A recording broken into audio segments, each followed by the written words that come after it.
Okay, we are live. Hello, everyone. If there are already people here, I think we're gonna hang out a couple minutes and then do the very loose intro stuff that we usually do. It's more like the vibes of an intro than like an actual introduction. Just like a mild hello. Yes. Yes. This is who we are. At this point, most of the people who are coming to this already know who we are. I'm guessing, yeah. Yeah. And if somebody does find this as their first video, it's still pretty indicative of what we do. So, it's still good. We're just chill. This is who we are.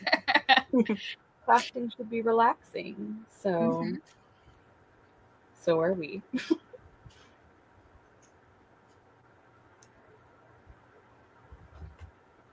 Okay.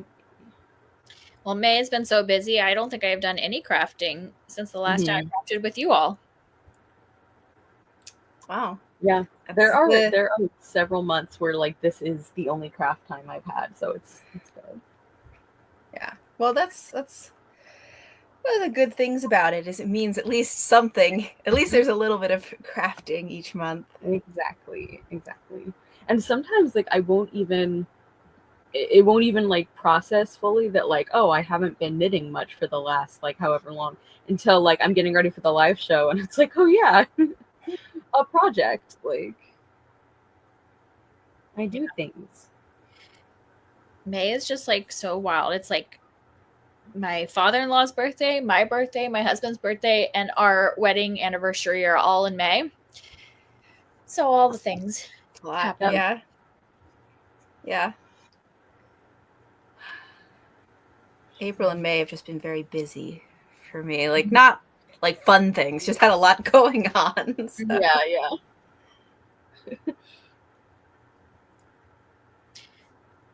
Do we want to do our loosey-goosey introductions?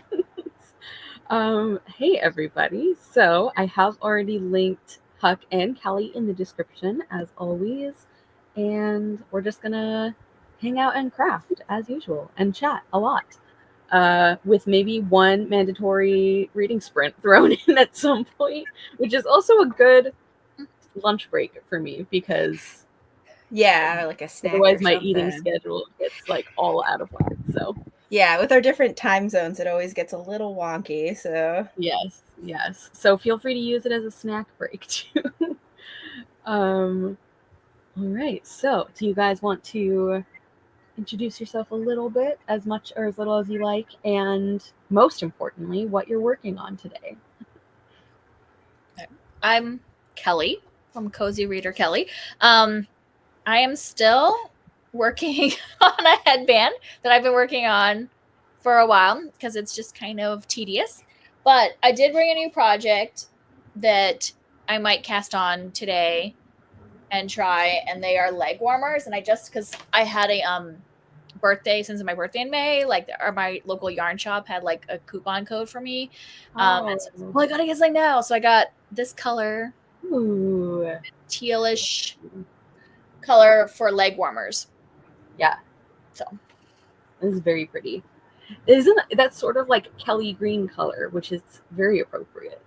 Yeah, I don't know, but yeah, I have the pattern. We'll see. It'll be my first time using magic loop, so exciting. Because it's too with it being leg warmers, it's like too small of a diameter. So it said double point needles or magic loop, and I'm like, I don't know if I want to do a whole thing of double point needles. So I put off magic loop, like learning it for so long because I always just assumed it was really complicated. Like I didn't really understand like the references to it, like what did it even mean? And then I finally try it and I'm like, oh, you just like get the needle out of the way, like or the loop out of the way. Like that's not okay. I recently got into double pointed needles. I think last time we talked, I was like, oh, I tried them and I don't like it. And then since then I tried them again and I was like, oh, I actually kind of like this. Yeah. It's a really, really different like placement for your hands. And so like making the habit of how to hold them is very tricky at first. But once you get the hang of it, it's fun. Like Yeah. I was worried with this because this is a cable that it would be hard doing the like cable needle and the double point needle and then not falling off the stitches not falling off the double point needles when I'm trying to do cabling. So I thought if I do magic loop, they're not going anywhere when I'm trying to do cabling. Something I've started doing is like I have these little, like those little like silicone beads that I put on the end of my needles. Yes. And sometimes when I'm doing double pointed needles, if I get worried, I just like move them to the end of the whatever needle I'm working on so they don't fall off. Yeah. I actually just used those with so the top that I've been working on, which I will not be working on today because it's a lot more intensive stuff. But that one is a lot of like, and then place these stitches on hold and set them aside for now. And so like I was running out of stitch holders. And so I finally like realized like, okay, I can just use a double pointed needle and then put those stitch stoppers on either end of it. And it's like magic. So I fully support using stitch stoppers. I'm a big fan of them. But yeah, I can introduce my project. So, I mean, I'm Huck, channel is Badger Reads. The project that I'm working on, I finished my green sweater from last time, and now I'm on a new sweater, which is first color work. So it's very exciting. But yeah, so this is what I'm working on right now. So yeah, I'm doing the yoke, and like you can see the little diamonds are taking shape. And yeah, I'm a big fan of color work so far. Like I'm hoping that my floats are stretchy enough, like are long enough. So that's kind of the only, because they're kind of scrunched up on the needles right now, so I'm not quite sure, but I'm trying to make sure they're like long enough. But color work is kind of addictive because I'm just like, well, if I just do a couple more rows, it starts making a shape. So, and it's easier to like measure progress because it's making a picture. It's not just like, and then there's more of the solid color. So yeah, I mean, I definitely made some mistakes. I had to like undo and redo a couple parts a couple times. And then I made some mistakes that I just was like, I'm not fixing this. We're just going to move forward and I'm going to fix it and move on. Yeah, I'm going to figure out a way to fix it as I go instead of undo it and do it correctly. Yes. But yeah, so I'm very excited about this. Also, because this is something we talked about before, I am holding like 2 yarns together for both of these. And both of them, I wound them together into balls of yarn instead of like having 2 separate things which is working great. So awesome. The only thing that I foresee being a problem is like if I don't use up the whole ball of yarn, then at the end I'm gonna have to like separate them if I want to use those 2 yarns separately. But for ease of use, especially for something with color work where I'm using more than one color, if I had to have 2 balls of yarn for each, I would have 4 balls of yarn that I was dealing with, and I'm like, that's too much. But yeah, so that's what I'm working on, and I am anticipating that this sweater might end up being too warm for me to ever wear because it is.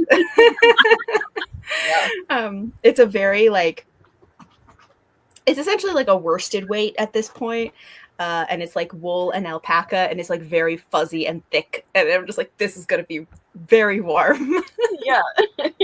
You will just have to come and visit Minnesota, and then you can wear it.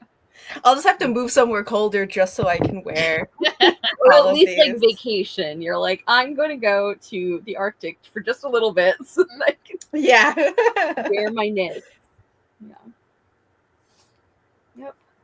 And then I am working on, obviously I'm Kara, my channel is Wild Garden because that's where we are. And I mentioned that one of the other main projects I'm doing is a top. It's actually a preview knit that I'm doing for the first time. So it's not a test knit where like you're really intended to be, like checking for errors and mistakes and like, issues in the pattern. It's more about like when the pattern releases, they want to already have had some people who have made it so they can be like, here's what it looks like. Here's how it looks for you. which I feel like is that's a good way for me to do my first one, because I think it would have stressed me out way too much, feeling like it was on me to like fix things or notice things. So that one is going really well, but like I said, it's a little more involved than I want to do for sprints when we're like talking and doing other stuff. So the other sort of breather project I've been doing in between is like as straightforward as you can get, because it is basically a knitted rectangle. Because I am working on a blanket for one of my cats. Because if you guys will remember from previous episodes, I started by making one for my cat Lego, because he was the one who is the most most dangerous when he's around when I'm knitting. Like he cannot stop himself from attacking everything with yarn within like 3 square feet of him. Like the instincts are too deep. And so I was like, well, if I make a little knit blanket, I can sort of use it as a decoy to distract him. And it actually has worked amazingly well. I was very impressed by how well it actually worked to keep him off my knitting. So that was great. But then Petey, one of my other cats, he seemed to want one of his own, because he would like lay down next to it and just barely put his front paws on it, like someday I dream of Blanky. So like I was like, okay, so I made one for him, and now for fairness, I feel like I need to make one for Nala, who is the third of my cats. Even if she doesn't want it, she has to have one. Probably does it. She probably does, because one of her favorite activities is to convince me that she wants treats, so that I can try to get her to eat them and she can walk away. Yeah. That's like one of her favorite things to do in life. So it is quite possible that she will not care about this blankie, but it will get used by the others, if not by her. So anyway, that's my like saga of why I am making blankets for my cats. Maybe people who are not like pet owners like hear this and they're like, what's wrong with you? But that's how it goes. So I mean, dog people have like whole dog beds and dog blankets and all that stuff. So I mean, cats like soft things. It's true. Yeah. Does this so do you only get these blankets out when you're knitting, or do they have access to them all the time? Oh no, they have access to them all the time. Actually, Petey and Lego have been laying on theirs a lot lately. It's been really cute. Like Lego especially, he'll like fall asleep on his. He'll like curl up like it's a little bed and he'll just like go to sleep, which is adorable.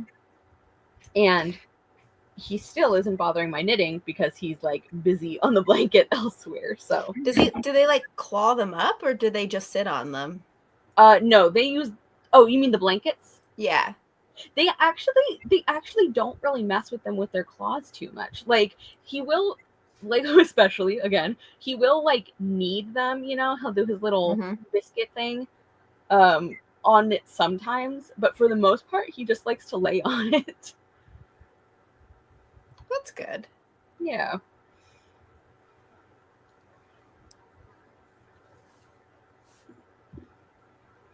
Oh no, I've gotten tangled.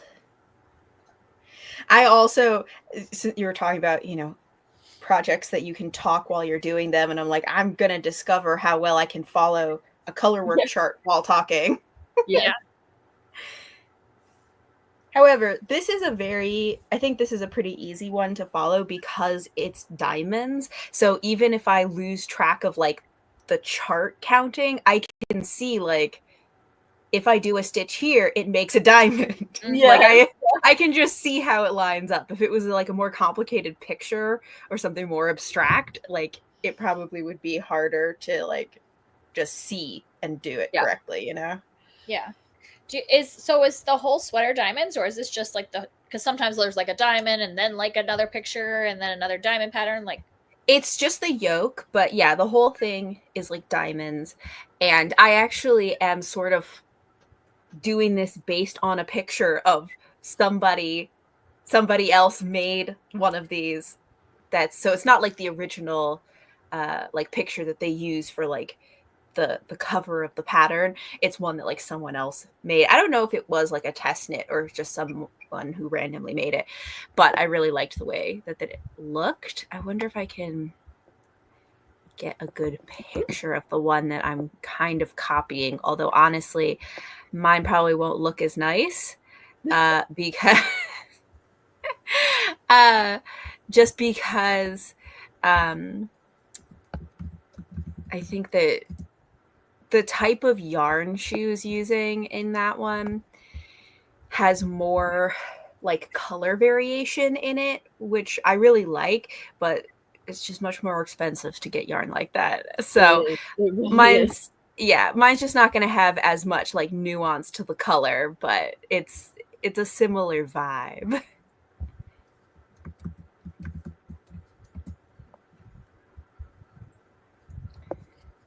Just have to look for, where is it?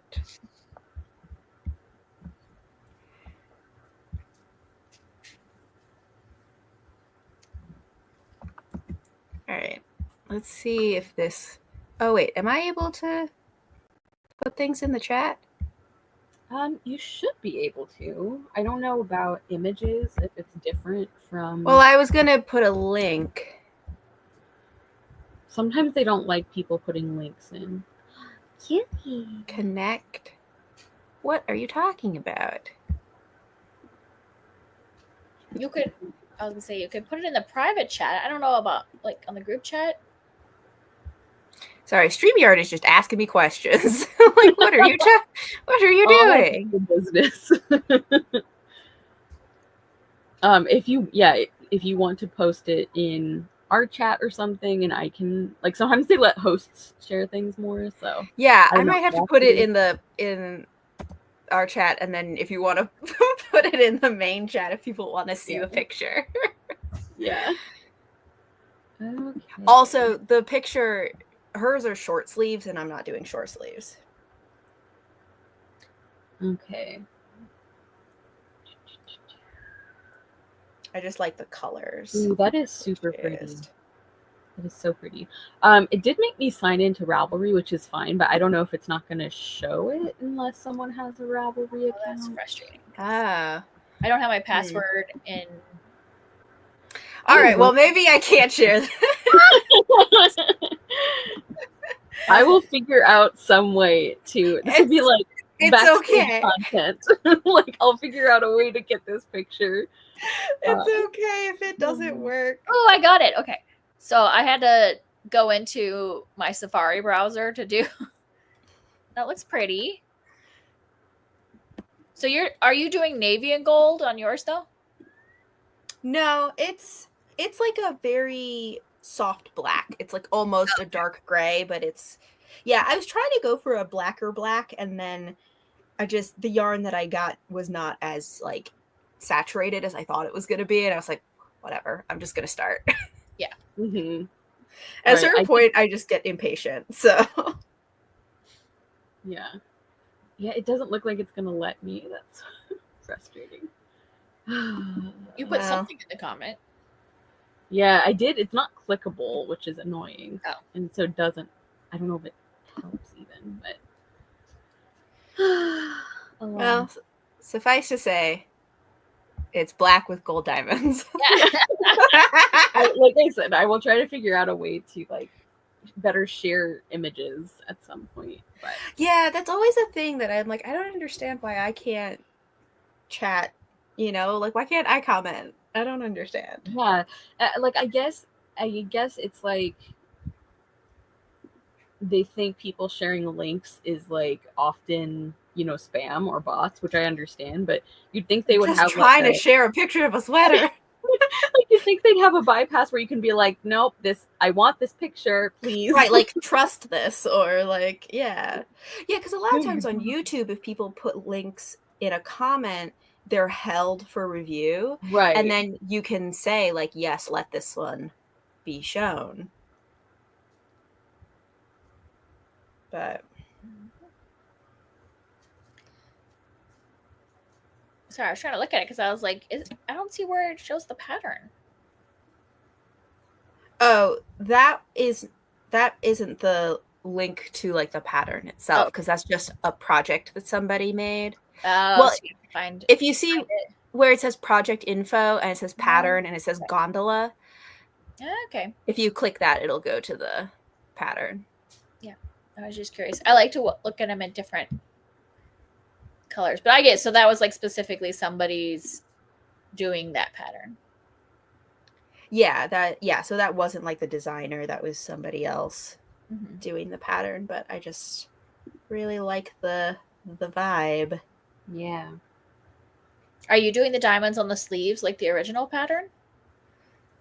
I haven't decided. I might. Okay. Depends on how much yarn I have left. Yeah, like, well, if it'll work, yeah. The yarn decides. Yeah. Listen, you can get some great design choices out of necessity. Like with the top I'm making, I was like frustrated because I wasn't sure if I would have, even though like I thoroughly checked with the info for how much yarn we would need. But on a previous pattern, not by the same designer, but like this, I had just been burned recently by, even though I checked and I over ordered yarn, which is what you're supposed to do, I still had to like make some adjustments to make sure I had enough. So even though this was not by the same designer, I was like, no, fool me twice, shame on me. So instead I was like, I actually have a coordinating color that would look super pretty with like the border design. So that's what I'm doing. Yeah. The last sweater I made, like, I definitely overbought for it, but that's because in the instructions, they only told you how much yarn you needed by grams, which I don't like, because I'm like, if you're using a different yarn, then that doesn't help you, because even if it's the same like weight yarn, like it's a DK, the actual like gram weightage could be different depending on like the density of the yarn. So like I ended up with like 4 or 5 extra balls of yarn that I was like, this is too much overbuy. Yeah. What? Yeah, and like it's supposed to be standardized, but it isn't really. Like yarn weights are also supposed to be standardized, and there's still things where like I will look at them next to each other and I'm like, there's no way these are both DK. Like that just doesn't, that's not a useful grading system if these two are counted as the same thing. But what were you gonna say? Sorry. Me? I thought you were gonna say something, and I don't remember. I'm sorry. No, I mean, I'm not offended. I don't remember. No, but I've had that same like thing. Like I recently bought a sock yarn that's like a fingering weight, and I don't know how you can see this on here. This is such a light, like this is not a normal sock yarn. I was like, oh my god, when I compared this to other sock yarns, I was like, this is between sock and lace. Like it's not lace weight, but it's between those. Yeah.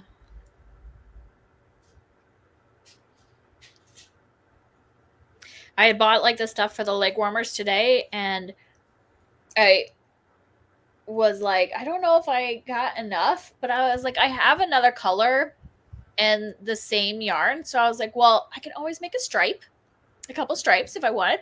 Or good thing about a leg warmer is you could just make it longer or shorter. Like, the only problem is there's 2 of them. So I guess I have to kind of like commit when I get towards the end of one to like be like, how long am I making these? Or you could like do both at the same time, where you like work a certain amount, put it on hold, work a certain amount, you know.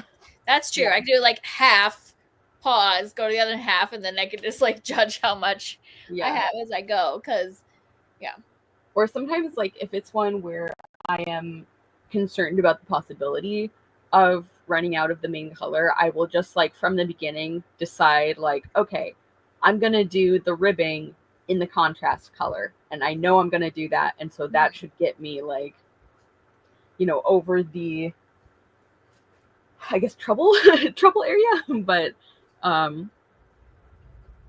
like if it's something that if it's like you don't like the look quite as much when it's mixed colors, then I definitely understand wanting to like wait and see rather than just planning from the beginning for it. Yeah, and I'm not really too concerned. They're leg warmers. It's not like Mhm. like if they end up with a different stripe of color in them, then it'll be okay. Yes, yes. I'm And it going- could even look kind of like funky and on purpose. Like, Mhm. I'm gonna mute for a second because I want to go see if my husband took the kiddo to her play date or if he forgot. So hold on. okay.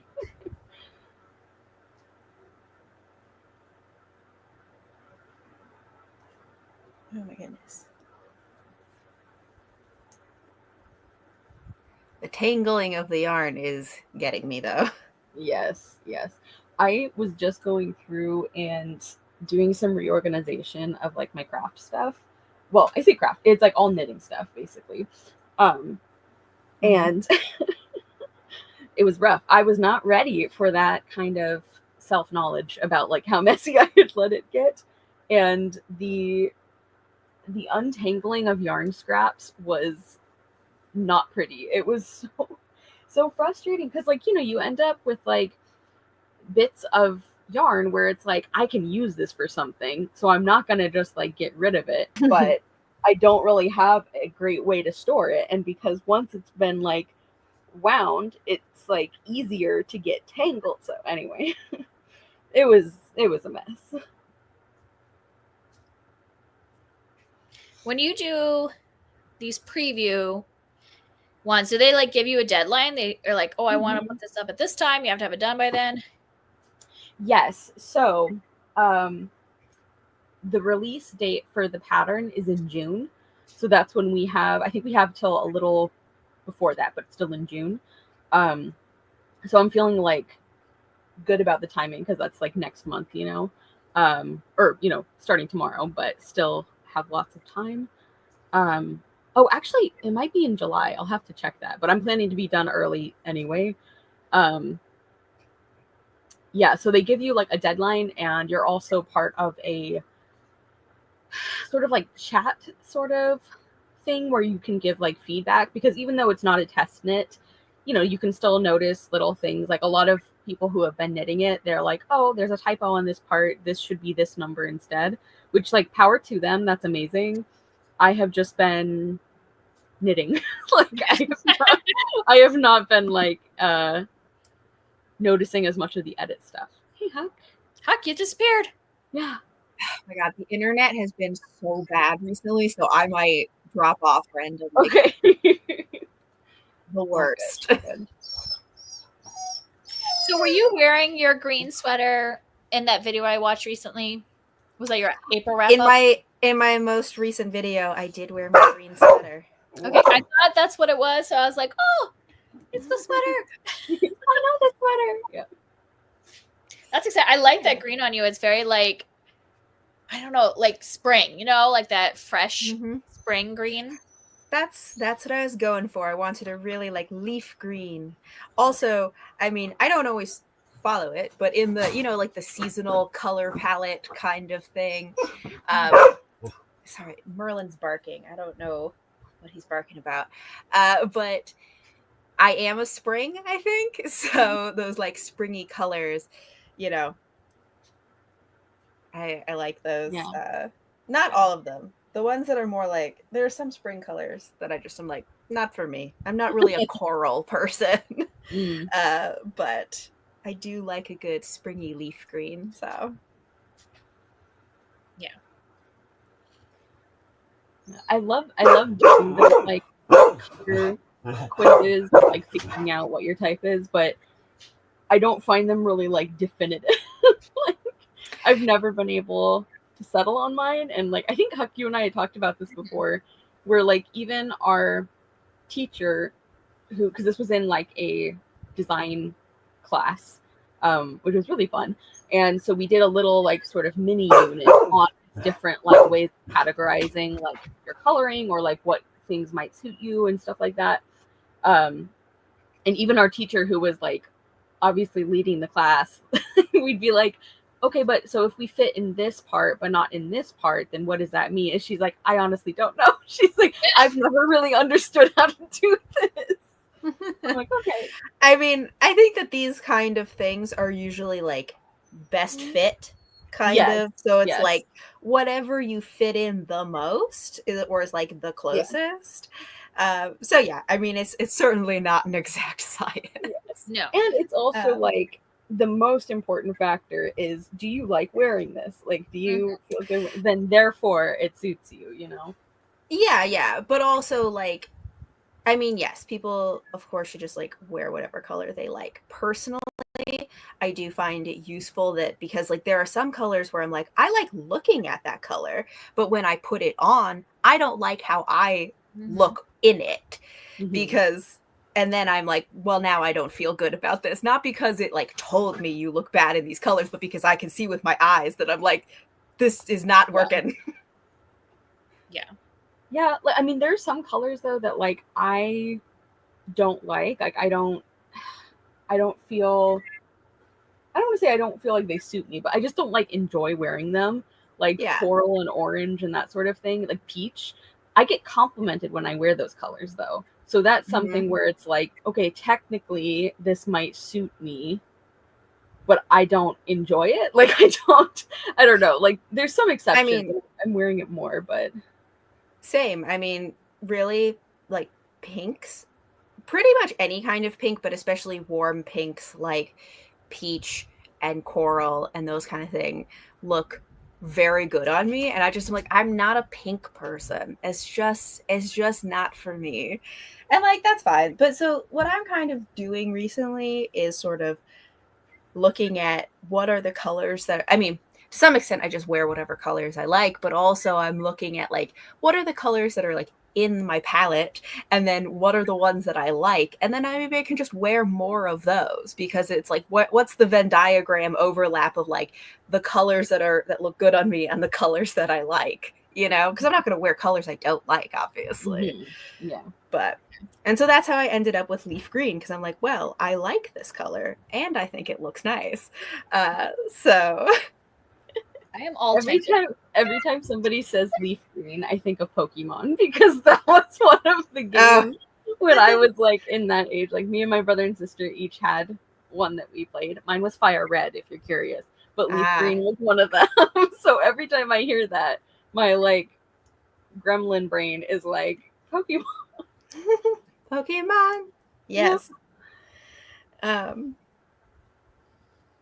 am so tangled. Oh my gosh. It's the problem with having two strands. Yeah.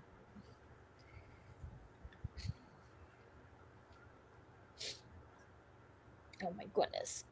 All right. I reached the end of a round. Now I have to see what happens next.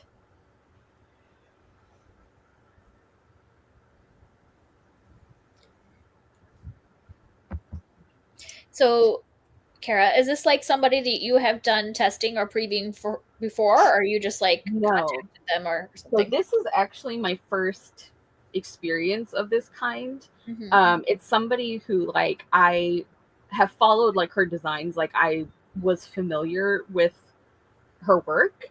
And she did a great job of like when she was talking about, you know, here, you know, if anybody's interested in doing a preview knit, like here's like the details. She was really great about like being very clear about like how much time we had and like stuff like that. Because I've heard from some people that who have not had great like test knit experiences. And so this wasn't like that, thankfully. So it seems like it was a good choice for my first foray into this. Yeah. Well, that's cool. Yeah. I'm trying to find the picture I took of my pattern because I had to return the book to the library. Too many screenshots, though. Okay. I should probably just print it off. Yeah, I realized I should just print off the chart that I'm working on. Have not done it. It's on my phone, and I'm just like using the little drawing feature to like cross out the rows that I've done. I just realized that I found the pattern, and I was like, oh, I only need to get to 6 inches. I need to get to 6.5 inches. No. I was hoping I was wrong, and it was going to be like, only 4 inches, but no. Yeah. You're done already. I'm worried I'm going to run out of yarn, is my fear. But we'll see. I think they still have this color, and I guess if it's not exact, it won't be that, like, if it's not the same color lot. Right. Because it's like mixed with the mohair, so I think it kind of makes it less like defined. Right. It kind of like evens out the color anyway. Something like I do for patterns that are in books, like books that I own, but you know, it's not super convenient to have to always be like opening a book, or it's like you can, like, sometimes I've like made a copy of the page and that can work, but like sometimes you just want it to be like in one spot, you know? So what I have found that I really like doing is I get those like clear sticky notes and I put them in the book, and I can like circle which size that I'm on, and I can even like write notes, and I can cross off when I've done a row. So I imagine that could work for library books as well if you didn't have to return it, you know, like if it was if you had it out for longer. But I'm a big fan of the you could probably also do like, you know, those like plastic sleeves that you can do, and then you like could get like whiteboard.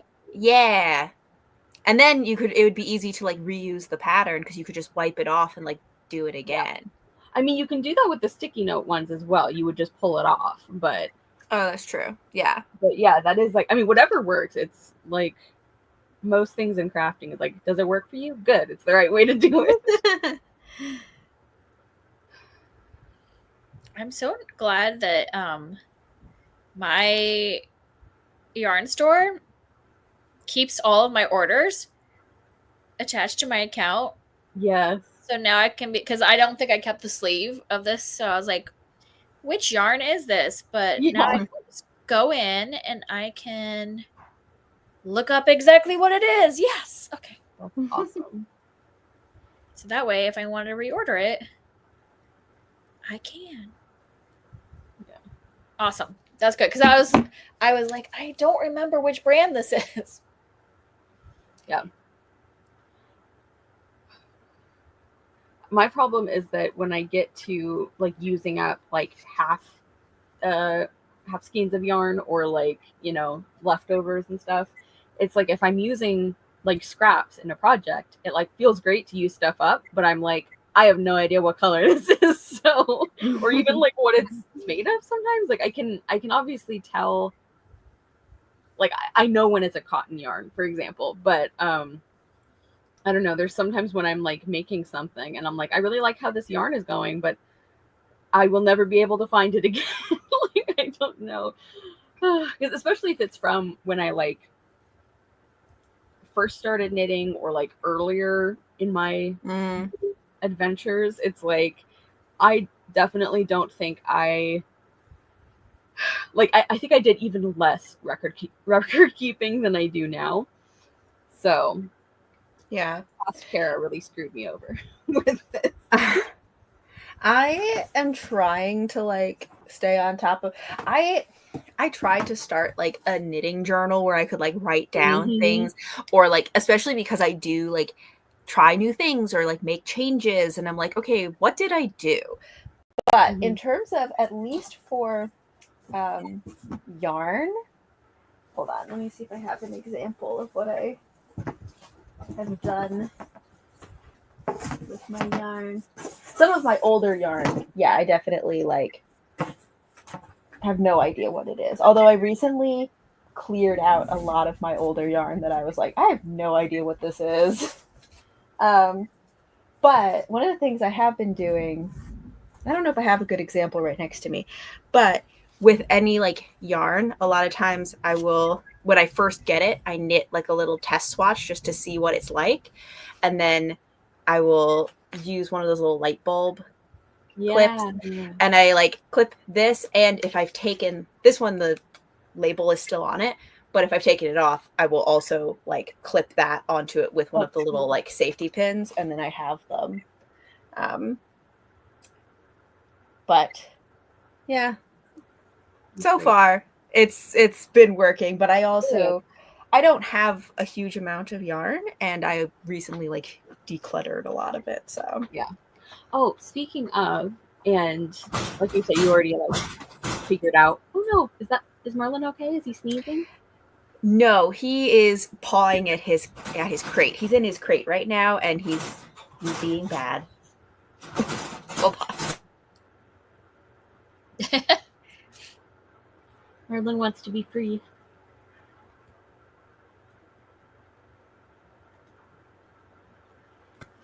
All right, well, I don't know. I saw your stern dog mom face. It was very funny. And me just like staring him down.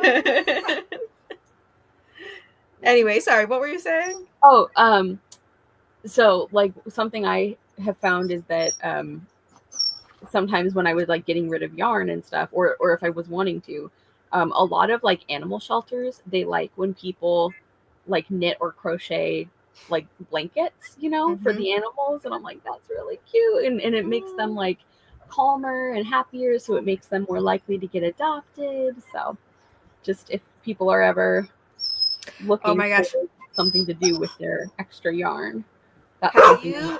Oh no, there he goes again. Hold on a sec. Proceed without me. Okay. Merlin is not having it today. No, he's like, why aren't you showing me attention? Yeah. I don't know.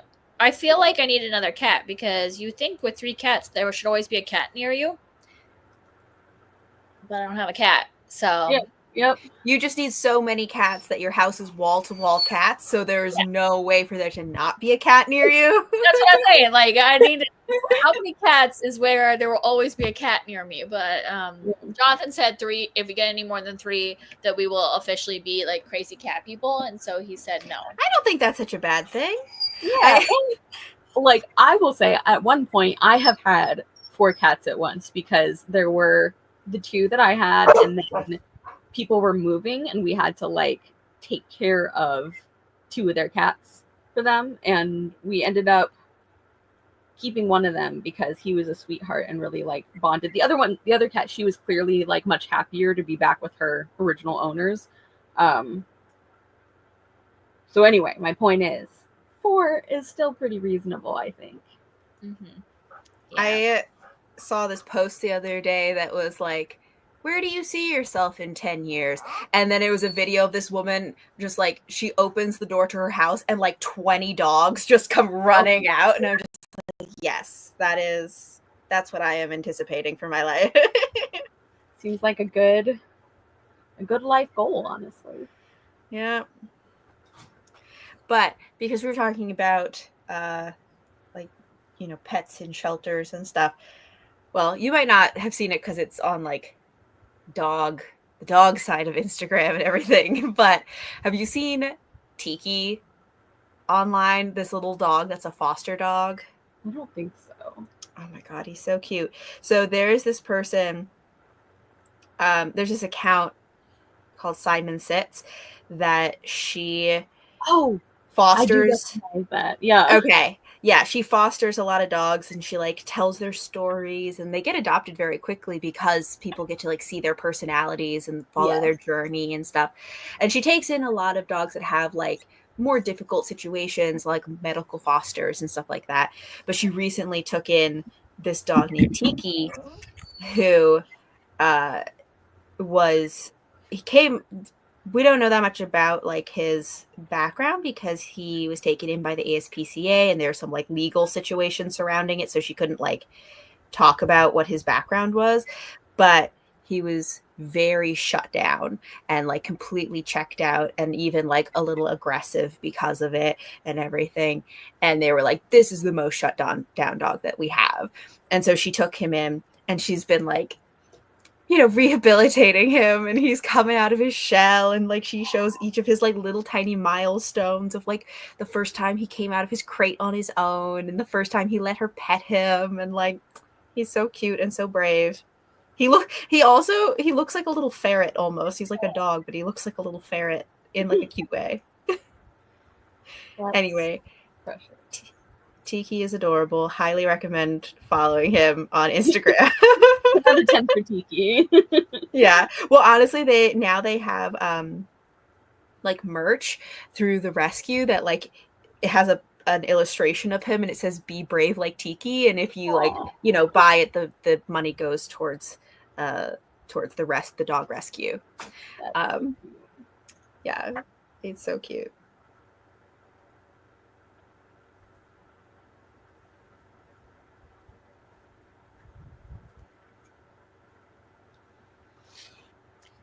I also got for today, since it's near my birthday, I got a kit, which I never get kits because I'm always like, I don't want to like, I usually don't like the colors, but I got this one. I still have to download the pattern, but it's for a beret. You can do a hat or a beret. But I think the beret looks super cute. And I'm like, I don't have a beret. I'm like, I don't have a beret, though. That's super cool. Yeah, but this is like a lot of color work. Yeah. So we'll see. I've only done 2 strands, so it can be an aspirational beret. Yes. So that's like the plan. But I liked the colors. It was like it's like pink and maroon and it's like an olive green. So I went for it. Yeah.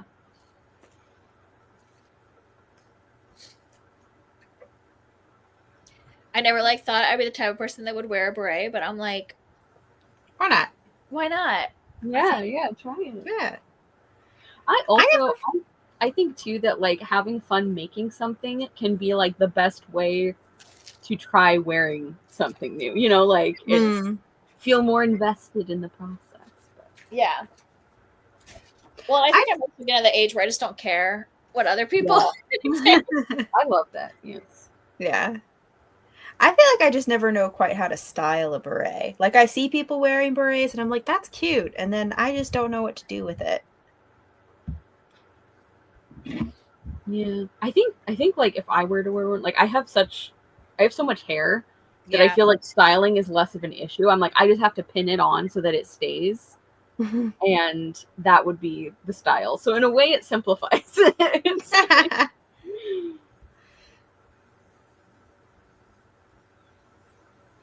Well, this is fun. Okay. Do I need to sign in? Sorry, I'm trying to figure this out because like it has like the coupon for Ravelry for the like to download the pattern for free because you've already bought it. And I've never done that before. So I'm like, oh, okay. So now it should be saved on my Ravelry.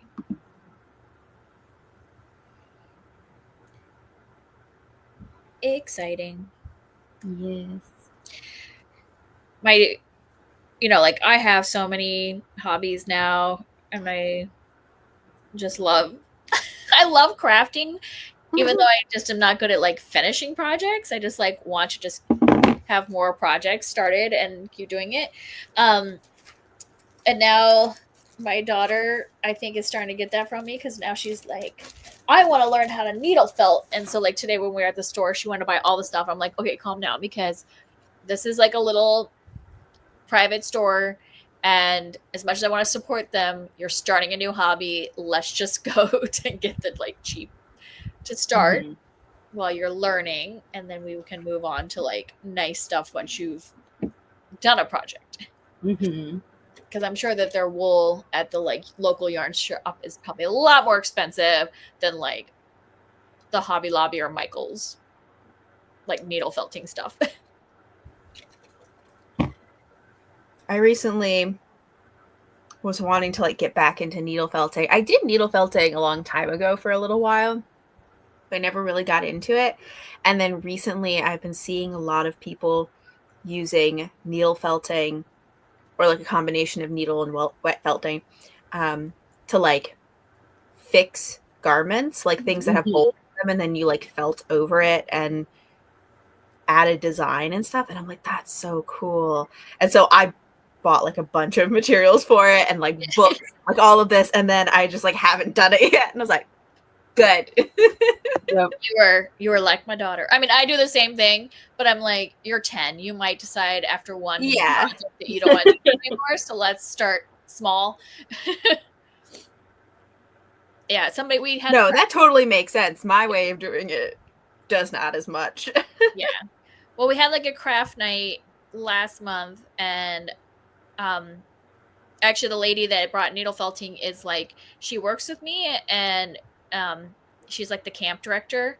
So like my kid already like is in love with her and like thinks she's like the coolest lady ever. Mm-hmm.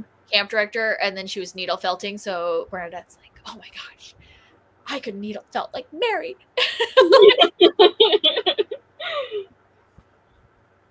And she was doing that. She was mending something with needle felt. Cool. That's very cool. Like somebody was going to throw away a sweater, and she's like, wait a minute, let me just see if I can do this first before you throw it away. Yeah. I have a sweater that my mom was asking if I could fix it, because it's a wool sweater. It's like a very light, like merino wool sweater, but it has like a hole in it. And so I was like, oh, I'll try felting. Mm-hmm. I have not gotten to it though. I need to do that.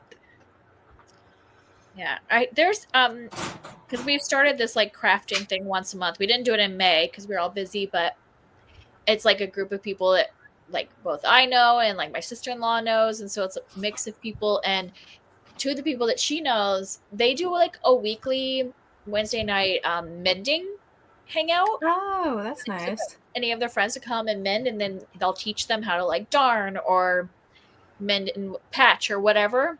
That's very cool.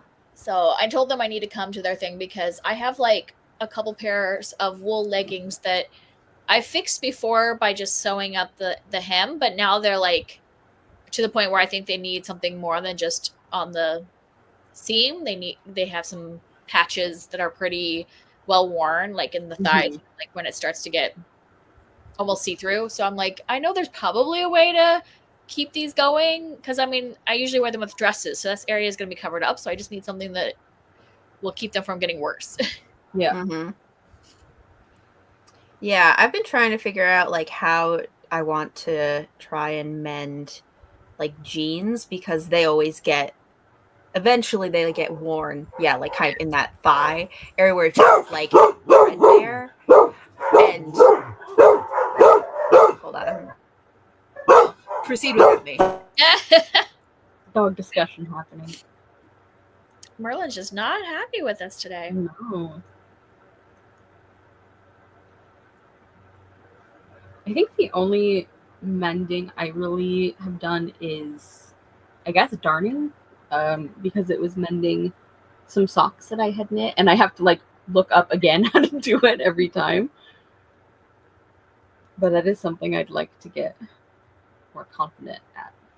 Yeah, I can do like on the seam, and I can do like the little pinholes. I can like do them with like embroidery floss where it's like barely seen. Yeah. But anything that's bigger, where you would have to actually do, whether it's what's that called when you can act when it's like intentional? Visible mending. Yeah, I haven't done like visible mending. Yeah.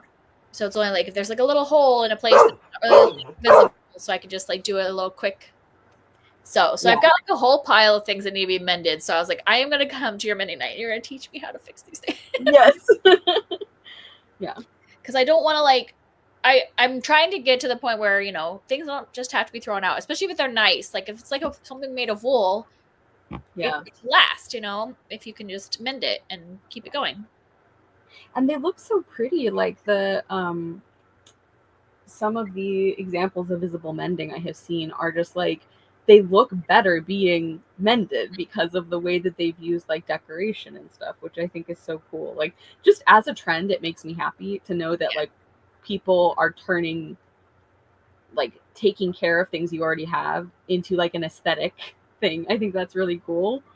So I should actually like learn how to do some of it, because I don't really do sewing is the thing, and I feel like a lot of visible mending involves sewing or embroidery. But yeah, there was some. I've done. Go ahead. Go ahead. I would say like I have definitely mended a lot of things, but usually stuff that was like sewing kind of mending. Not a lot of like, I haven't done I really want to do more like visible mending or like things, where you like make it prettier by like adding, you know, something to it. But most of like, I've done a lot of mending, but most of it is just sort of like trying to kind of invisibly sew up like, you know, places and stuff. But like, what's the name of that there's like a Japanese pottery technique. Yeah, with the gold. Yes, and it's like the whole point is that like when something breaks or shatters, that you like mend it, you put it back together. But like the binding they use is like the gold. I don't know if it's like like gilt or paint. I don't know, but it's so pretty, and like that and like visible mending, it just like gets me in my emotions that it's like the thing is beautiful because you fixed it. Like I just think it's neat. Okay. No, it's good. I was like, I just think it's neat. Okay.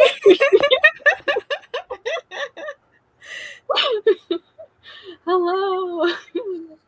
I'm getting emotional about mending stuff. That's what you're dropping in on. Whew, I need to like stretch. Oh my goodness.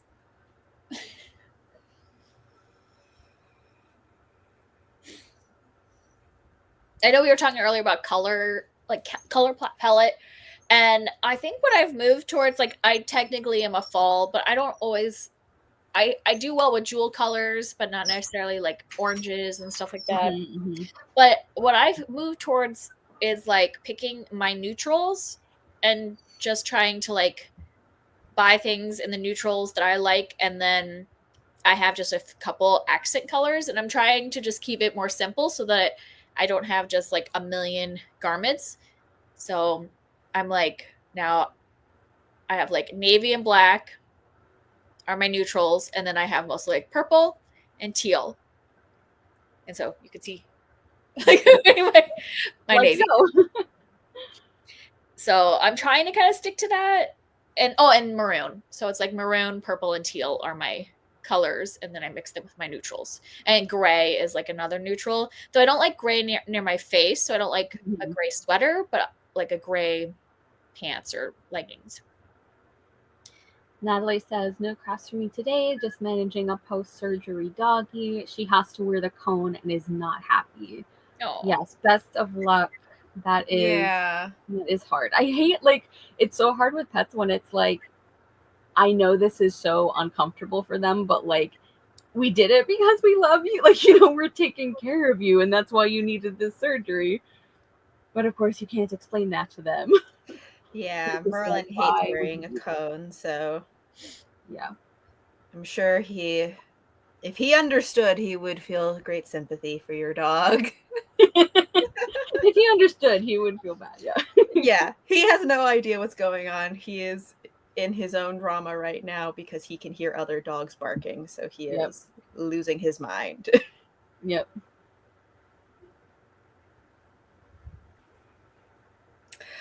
But Kelly, kind of what you're saying, I somewhat similar thing where I kind of like at a certain years ago, I kind of just like picked a few colors that I was like, these are my color palette.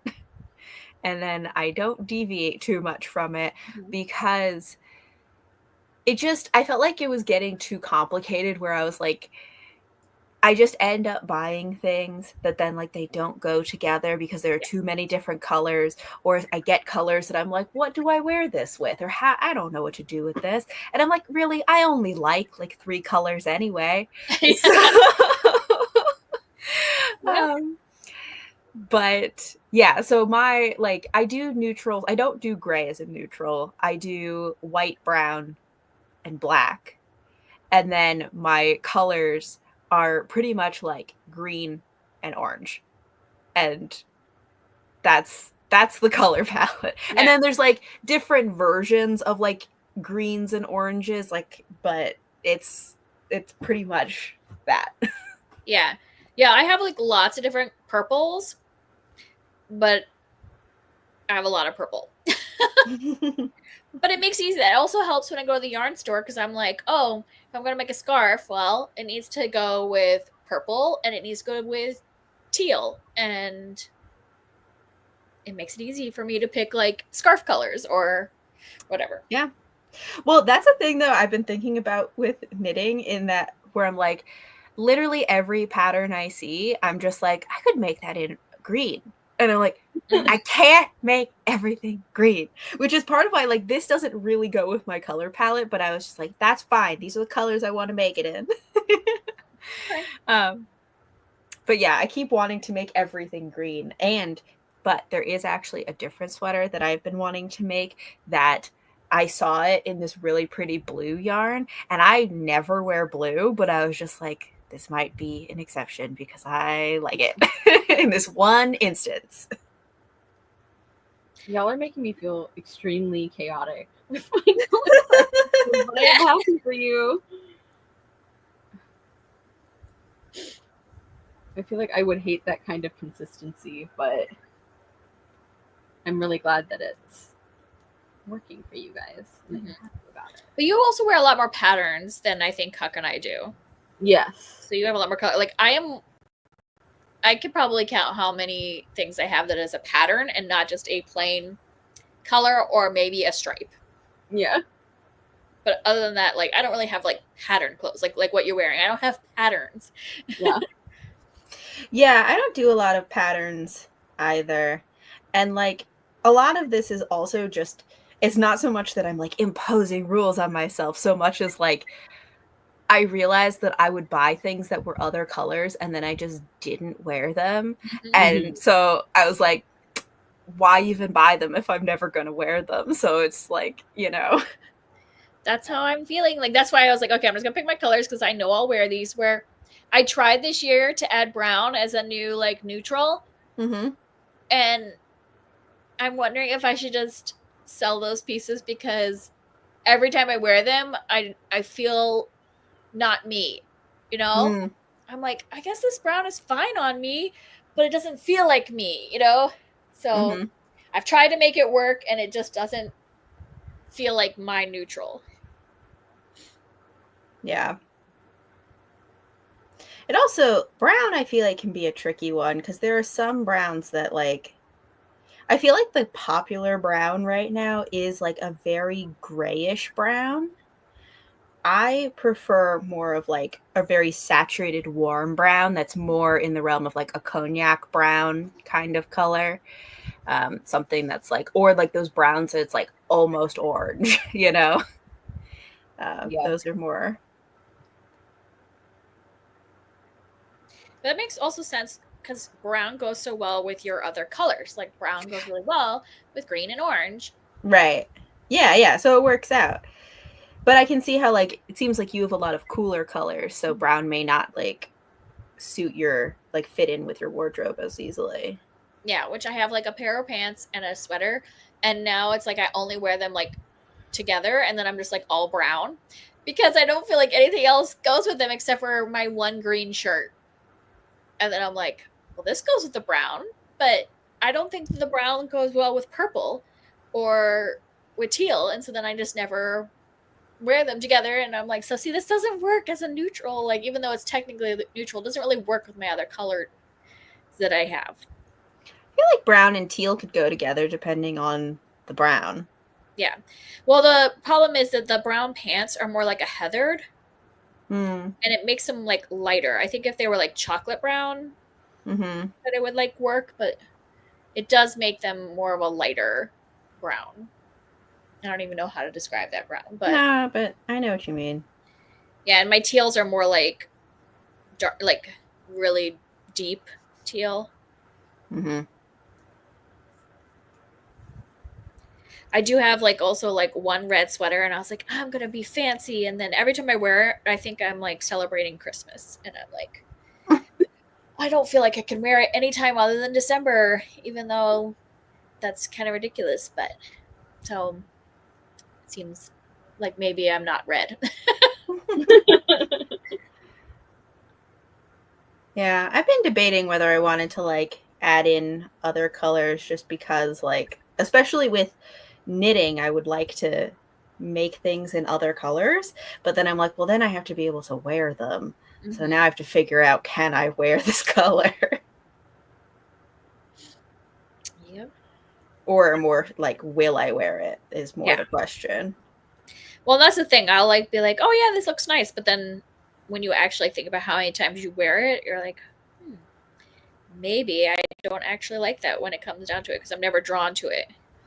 Yeah. Well, yeah, and like I was saying, to me, there's a big difference for me about like the colors I like to look at and the colors I like to wear.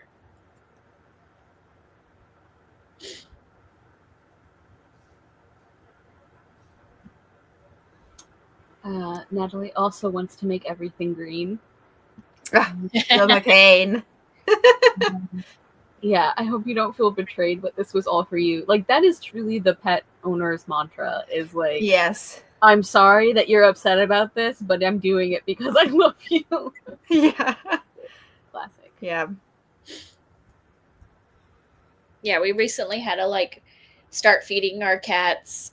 Like we used to have just like open feeding, but our one cat is just like a binger, and so like he's gotten too big, and so at the last vet I was like, okay, yes, we know we need to like just feed them twice a day. And so we started that, and he's actually lost like, what is it, like 3/4 of a pound, which doesn't seem like a lot, but for cat, no, it is, and lot. you don't want it to be too fast. So it sounds like that's a good. Yeah. So since we started feeding them twice a day, that's 1 month. He's lost 3/4 of a pound. So I feel like he's doing good, but he is not happy that he is only getting to eat twice a day. Yes. Yeah.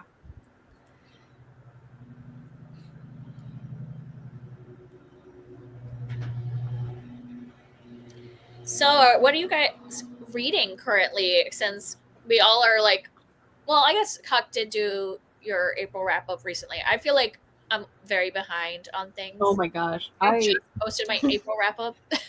Yeah, I'm so behind. It like makes me stressed to think about it. So, yeah. At a certain point, I feel like if it's making you stressed, you could just not just be like, we're starting over. We're not talking about those. No, I am not. Okay. I am not that kind of personality, but I appreciate your suggestion. That's like telling Kara that she could just put the book down and not finish it. Because you don't like to do that either, right? I don't do it very frequently, but I think, okay, so I should clarify, it's not like not having done the like catching up on wrap-ups and stuff makes me stressed. The fact that I don't know how to explain it. It like, to fix the stress, I just need to finish the wrap-ups. You know, like that's kind of where I'm at, but yeah, I feel like, because I like having a record. Like I really like having. That's true. Like reviews of everything that I've read, and actually, like once I get past a certain point in my catching up, it actually shouldn't take that long because I have not been reading nearly as much. So there's the upside. I know, the weird like upside of not being. Yeah.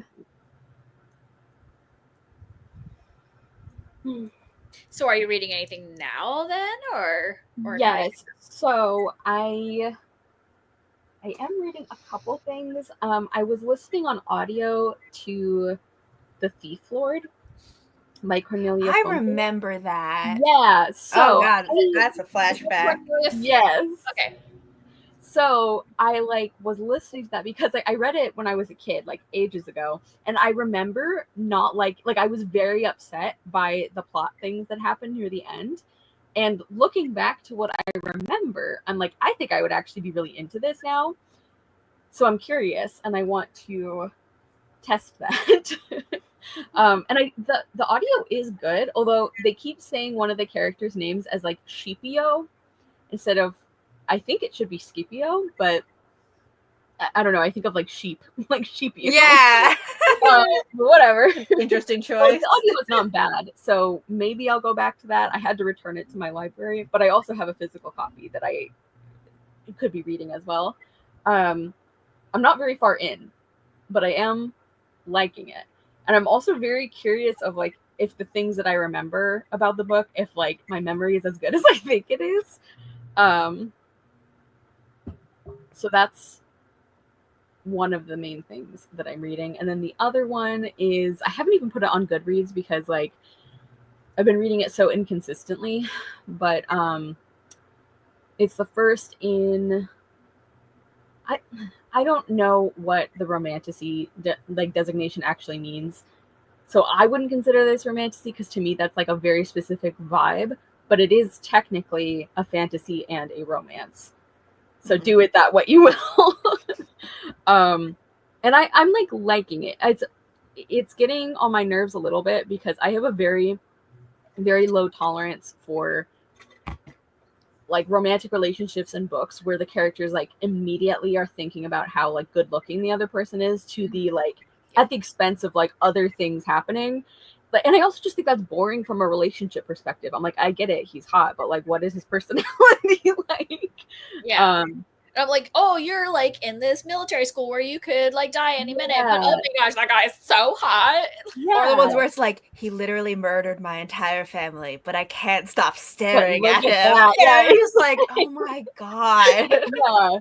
Yeah, and it's like it's not to that extent in this one, and it also is, I guess, helped by the fact that their circumstances have them at odds a little bit, but it's not like he killed people that she cares about kind of thing. They're actually both good guys. They just don't like realize it necessarily. But like there are things about the relationship that I'm like, I could like this, but I'm so annoyed by the fact that like 80% of what you notice about the other person is like, I don't know how good looking they are. Like I just find that so boring. So it's taking me a while to read that one because every time I pick it up, I'm annoyed. What book is it? It's the first in Between Ink and Shadows by Melissa Wright. And I have like read a little bit of her, like I read a few pages of one of her other books that I have, and then I'm like really excited to read. So I think I'm gonna like her other stuff more. And I also think this might have been one of the first things she published. So that would make sense if like, you know, her writing craft has like improved and changed. Yeah, so it's like okay right now. The cover definitely looks romantasy, like just looking at it. Right. That's not the one I have. It's like the really pretty, like illustrated cover, like still looks very romantasy, but in a different way. No. How many editions are there of this thing? I know. Well, that also makes me think maybe it's romantasy because those books get a crazy number of editions. Yeah. I don't know. The way I like view romantasy, and this might not be the official, I feel like if the romance is kind of the forefront and there is fantasy and there is like world building, but like the focus is that there's like romance like over maybe other plot, then I would call it romantasy versus like if it's mostly just fantasy, but there happens to be a romance in it. Yeah. Which like it has to be. That's the kind I usually like. I love a romantic subplot as opposed to like a main plot. I think also, and this is I think incorrect, it's just like what I associate. I tend to think of like romantasy as a category as having a certain level of like spiciness or explicitness, which I don't know that that's true, but that seems to be the way people always review it and talk about it. Okay, so I mean, I think that just the cover. Okay. Yeah. Yeah, I mean, I think that the way you were describing it, Kelly, is like that is generally what the difference is, but to me also there's like the books that I really think of as like romantasy have a very specific vibe to them that is very much like in the vein of like Sarah J. Maas and like that, or Jennifer L. Armentrout. Yes. Yeah. There's like kind of what I'm getting at too. But it also, this is also though then I have a pet peeve where, God, Raylan, stop. That I feel like people have gotten so into the idea of romantasy that then like literally any fantasy that has any romance in it, like it's a romantasy. And I'm like, no, it's not. Yeah. Yep. Like I'm reading the second in Graceling, Fire, and I'm assuming there will be a romance, but I'm halfway through the book and there's not much romance. So like to me that is not a romantic, that is a fantasy that has a romantic relationship building throughout and like will have. Yes, which is what I like. So I wouldn't view that as romantasy. Right. But And in fact, I think it can set up expectations for people that can be really disappointing if we over apply that label, because like there are some books where it's like this romantic relationship is one of my favorites that I've read, but it's a pretty minor part of the book. Like, do not go into this book thinking like the main plot is gonna involve the romance. Yeah. And I feel like it doesn't serve any readers to like just apply these tags like willy-nilly. Yeah, I mean, I think that's kind of the problem with any, like, when people just misuse like categories or something. It's just that it like just sets up your expectations wrong. Like there are like some nobody's books that happy. Right. Like I've definitely read books where they were like it was pitched one way and then it ends up being another way, and I'm like, if I had gone into this not thinking it was gonna be this way, I would have liked this more if I had just like been accurate about what my expectation was here. Yeah. Well, and I wonder if the spiciness, I mean, I think that's true that a lot of people are like focusing on the spiciness for the adult ones, but I think there are young adult fantasy that I would call like romantasy in like the young adult version, because like Divine Rivals, that book is like a romance, but it is a fantasy world and there's fantasy things happening, but the romance is like the main plot. And it's not spicy because it's young adult, but I would still be like, you know, you don't go into this expecting just a fantasy novel. Like you want to go in because you want a romance. Yeah. Once again, it comes down to, I feel like every genre conversation that we've had or category conversation, it comes down to like, just tell us what is in the book. Like, you know, and it would simplify things so much. Natalie is reading from a short story anthology from 1970 of women writers, and it's been great. Unsettling short stories from classic women writers is one of my favorite genres. I also enjoy those. I've gotten my mom into those as well because I got her to read The Yellow Wallpaper, which is one of the OG, and then I also got her to read A Jury of Her Peers on Callie's recommendation, and she loved that one. We've talked about that one a lot, so I am also a fan of unsettling short stories. They're just so much more interesting and better written than the ones we had to read in school that were by male writers. Because like when women are writing them, I don't know. I know that's generalizing, but I feel like a lot of times it's like when women are writing in that category, like the unsettling things in the story, like there are creepy parts, but also like underlying the creepy parts is like the real horror is misogyny. Like, I just find that more compelling. Yeah. Well, and I would throw like Daphne du Maurier in there. Like she writes, like, I mean, The Birds is like a great short story, and several of her short stories. Though I'm reading one of her short story anthologies right now, and I'm like hating it. Oh no! And I'm feeling like terrible, but I'm like, well, you can't have everything perfect, I guess. I mean, she's got so many short stories. Like, yeah. This collection is just not great. And I've read a lot that I like by her, but these are not her best.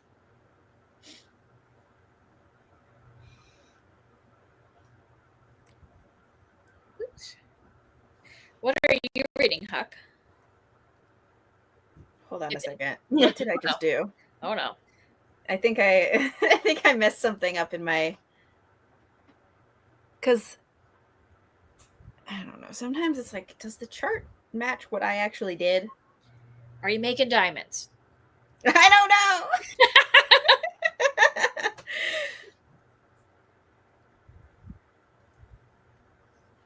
Oh no, wait, that is right. Okay. Sorry, I'm just like, what am I doing?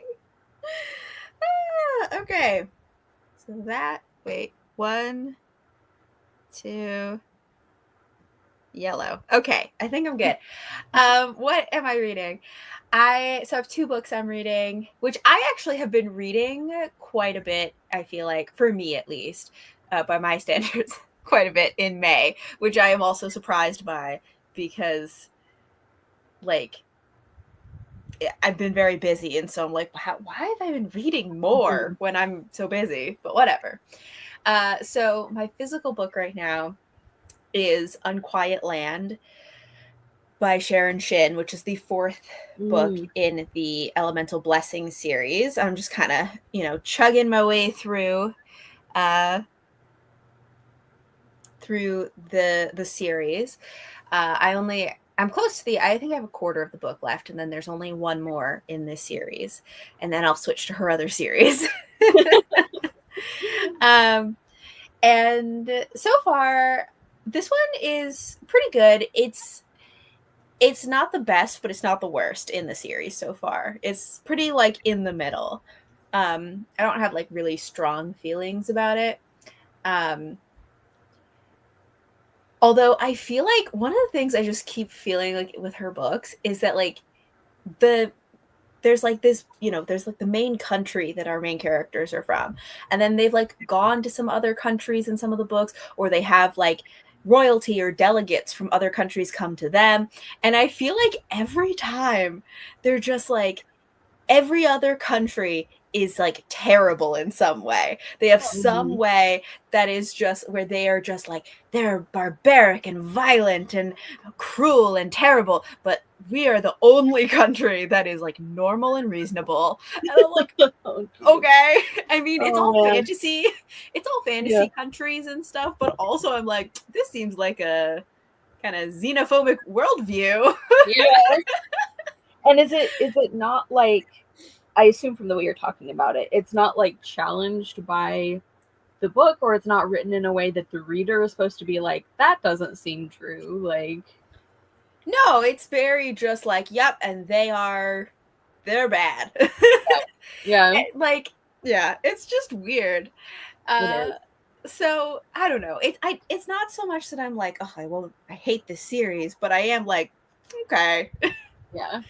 I like sometimes when you read like a slightly older like fantasy series or fantasy book, and it's like the country thing, or it's like this entire species are the bad guys, and I'm like, let's just remember we're still doing that. Okay. Like, right. Yeah. So sometimes I'm like, did you think this one through? Yeah. So there's that. But so I overall I enjoy the series. It has some flaws for sure. But yes, I'm reading Unquiet Land, and then my audiobook right now is Fireborn. By Rosario Munda. That. Yeah.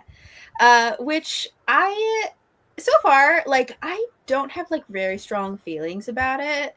This is, I guess, like spoilers for my May wrap up, but like the month of no feelings. No, I read some really good stuff earlier in the month, and then I've just had like a couple of things that were just like, wow, no strong feelings, but this was fine. But yeah, I mean, Fireborn is a book that it was on my like TBR clear out project. So I'm glad that I'm finally getting to it. It is one that I felt like I feel like I bought it because of the hype, not because I actually thought I would enjoy it. I just like don't necessarily feel like it's exactly my vibe.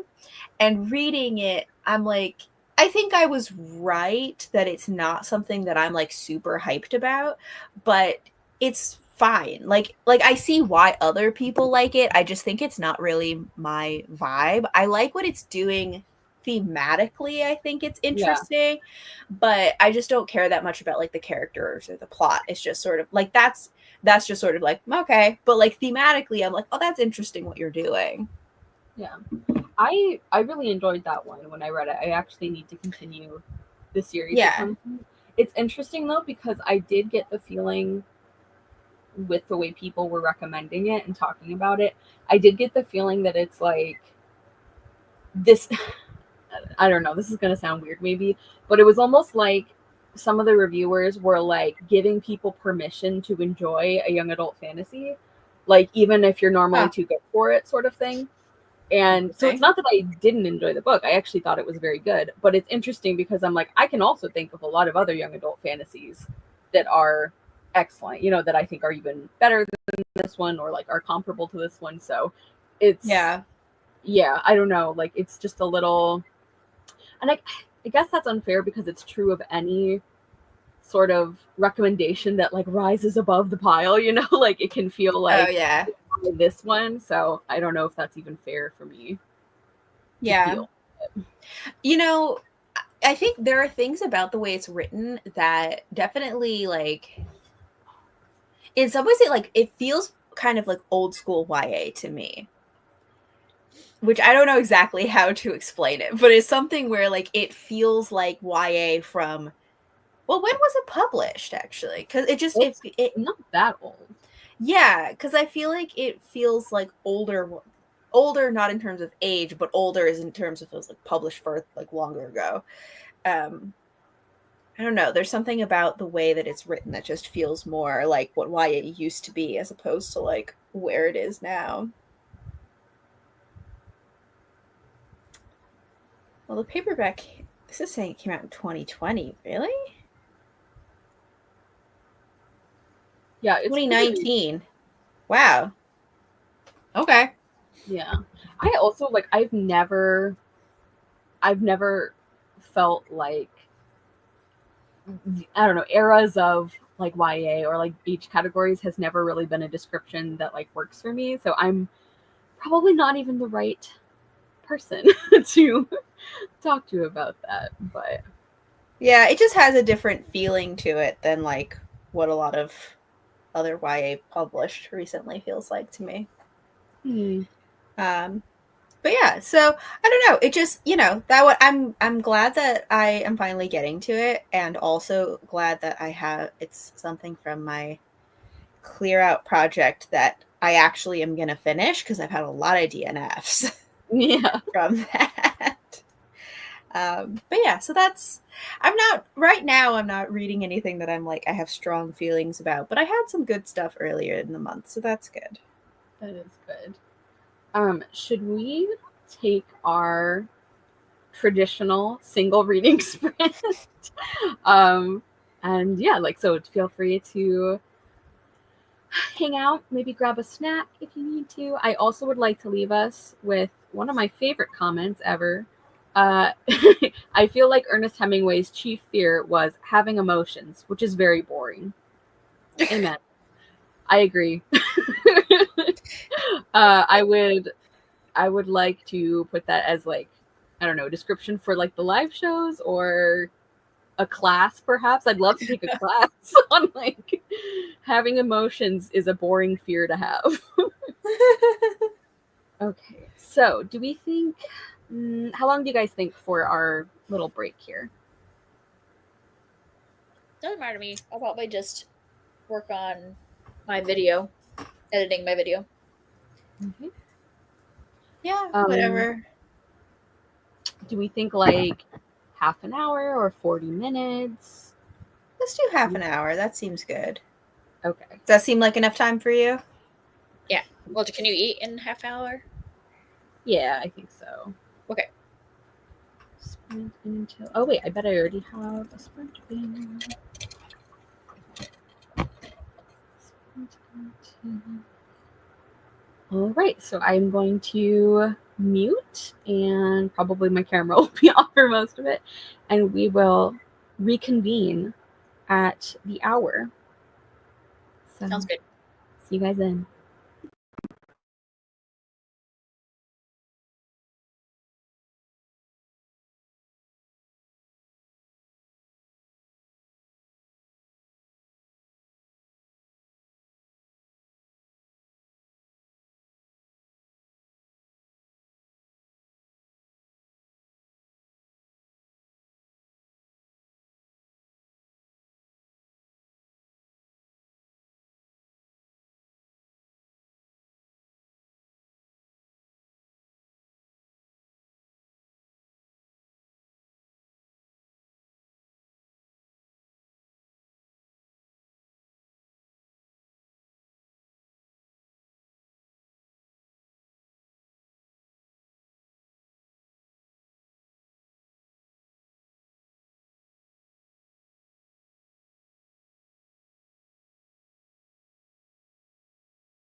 Hello. Welcome back. Just gonna hang out a couple more. I'm here. I think I was like a minute late as well, so all good. Well, I just decided the last minute to move some laundry over, so it's like, oh, yep, just do it quick. Last minute laundry. And guess who came to visit me as soon as the camera went off? Oh, baby. Now he's like, wait a minute, you just moved me. Just lay back down, you're fine. Okay. I guess maybe he was waiting for everyone to go away and then he would come visit me. Yes. He's shy, I guess. Camera shy. Well, not usually. Usually, like, I just actually edited my video and posted it. And in that one, he's like, the tail's in the thing. He's pushing the tripod over. And I'm like, cat, what are you doing? He wants to be a part of things, but only in the most chaotic way. Yeah. But yeah. Say hi. This is my big guy that has lost Baby. 3/4 pounds. So handsome. So pretty. Yeah. Are you like holding him in front of? He's on my lap now, sort of. I don't know. He's weird. He sometimes doesn't just like lay on the lap normal. He'll be like half on, half off. Yes, I've had a cat who did that. It was like lap adjacent. Like I want attention, but only like half attention. Yeah, I don't know what he's doing. Now he's like looking at my knitting. Don't mess with that. No. If you knit a blankie for him, it might help. Yeah, but then I have 3 like you, and I'll have to knit 3 blankets. Yeah, I mean they're not like they're small. I think I might have shown one of the ones that I finished. Like it's not even close to a human-sized blanket. Like, like it's smaller than a hand towel, I would say. So, do you want a blanket? Is that what you want? I don't know. I am on like brand though that my yarn bowl is a black kitty.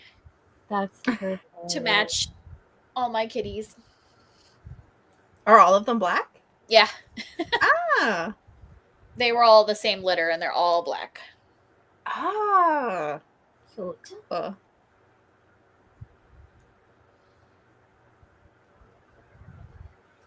What are their names, Kelly? I'm sure you've told me and I've heard in passing, but this one's Cole, and then there's Raven and Onyx. Okay. For some reason I remembered Cole and not the other. My parents have a dog named Raven. Oh yeah. Yeah. My daughter's best friend also has a dog named Raven. Is he black? What kind of dog? The one that her friend's dog is actually a Great Dane. Oh wow, that's a big dog. Yep. Mm-hmm. Yeah.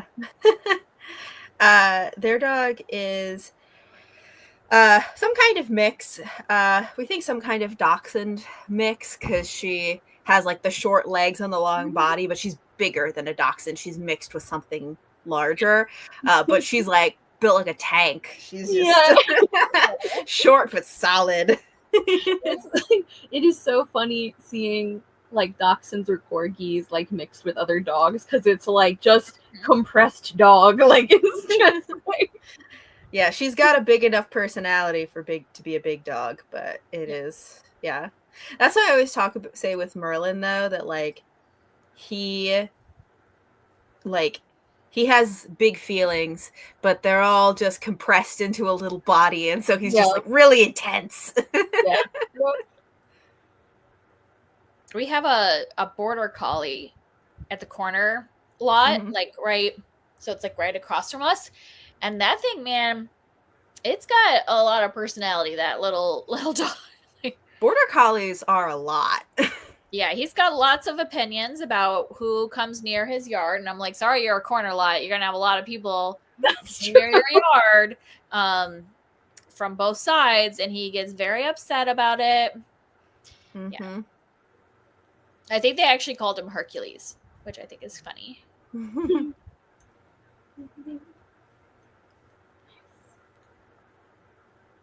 So I guess I didn't tell you guys what I'm reading. Oh yeah. Wait, I'm sorry. Like, No, you're fine. We're still chatting, so don't mind. I am having a month of extreme highs and extreme lows. oh boy. I've had 2 5-stars, a 2-star, and I'm currently reading what is going to be a 2-star as well. Yeah. Do you DNF books? I do, but like both of these were in a series, which is why I didn't. So like one of them was the last book in a series, and I was like, I just need to find out how this ends. And but I hated the last book. And then this one I'm reading now is The Ballad of Songbirds and Snakes. And I shouldn't have. I wasn't planning on reading it, but then I got the newer prequel, and I was like, well, maybe I should just give it a chance. And then I'm like, I hate it. So now I just feel like I should stop, but then I'm like, well, my best friend also read it, and she's like, I would like to talk to you about it. I'm like, okay, well, I will just push through and I will finish it so that I can talk to you about it. The things we do for friends. Yeah. I'm not finishing it for me. Did your best friend also dislike it? Because that can be very motivating for me, is like I can complain about it to somebody who also didn't like it. Like, Huck, I'm thinking of our dagger spell experience.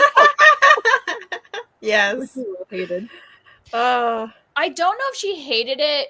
Her exact quote was, well, she wrote first, she was like, did you read The Hunger Games? And I'm like, yes, I've read The Hunger Games multiple times. She's like, have you read this prequel? I said no. She's like, well, I just finished it and I need to talk about it, so I need you to read it so we can talk about it. And that was like all, and I was like, okay. And then I got halfway through and I was like, does it get any better? And she's like, well, it's pretty good in the middle, but then it gets bad again. And I'm like, oh, well, thanks. It's a ringing endorsement right there. Yeah. So okay, interesting. So I'm like, well, now I have to push stars.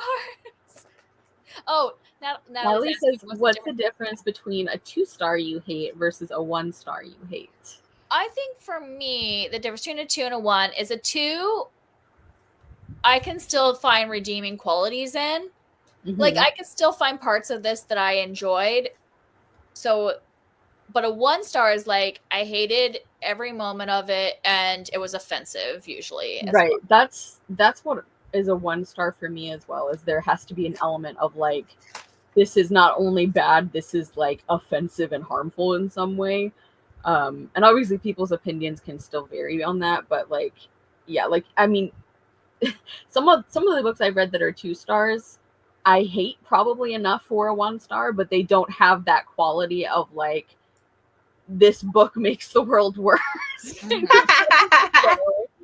Yeah, I think the like couple 1-star, I don't really have that many 1-stars because like for me, I would have DNF'd it most likely if I finished it. Who knows, maybe it was like a really short book and I was like, well, I'll just finish it off. But most of the time I don't finish something that I think is going to be a 1-star. Yeah, I think that's at this point I just DNF things. If it's going to be lower than 3 stars, I just wouldn't finish it because it's not worth it to me. Once in a while, there are certain circumstances that will motivate me to hate read a book. I think, to me, the difference is much more just like a feeling.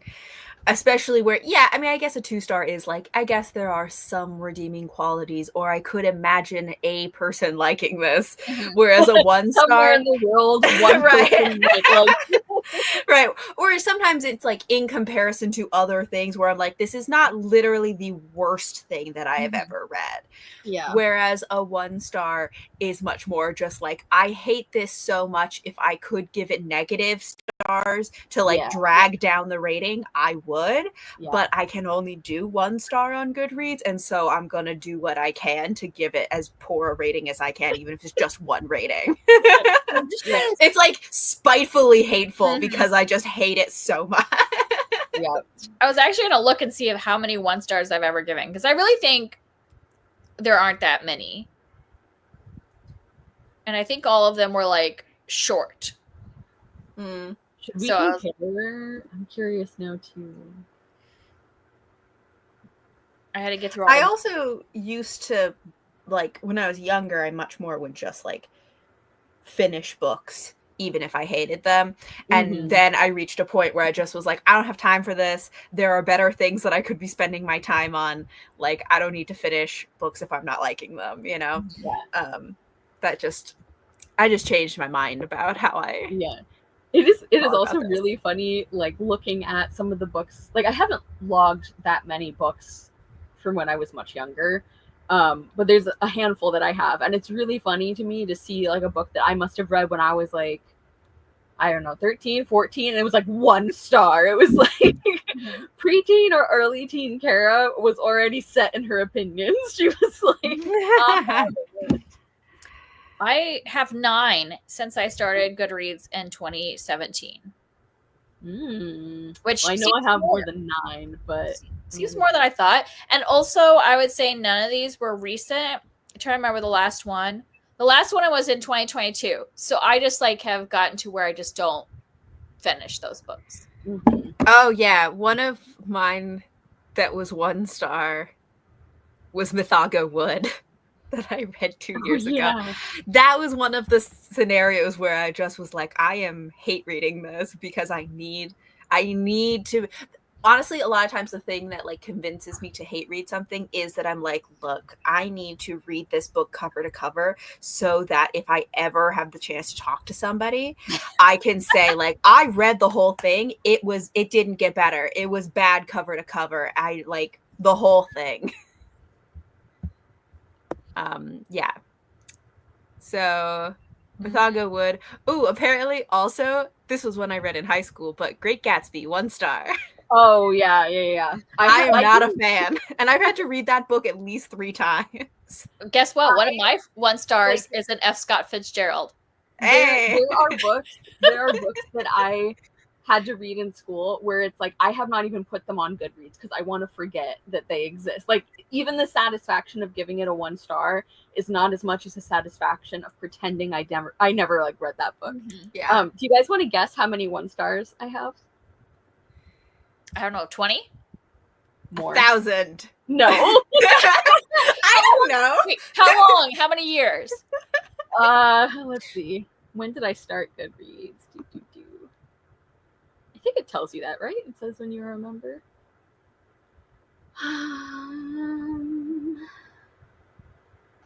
Okay. 10 years, about. Oh, so that could be a lot. Oh, 50? No. Okay. Less than that. So more than 20, less than 50. 40.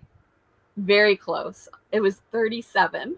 Oh. I was about to say 37. So it's like 3 to 4 a year.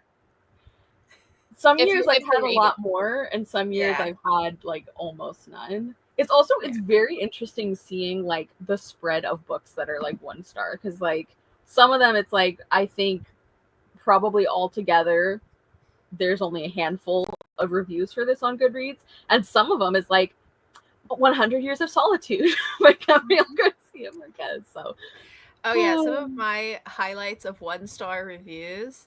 Let's see. The Mists of Avalon.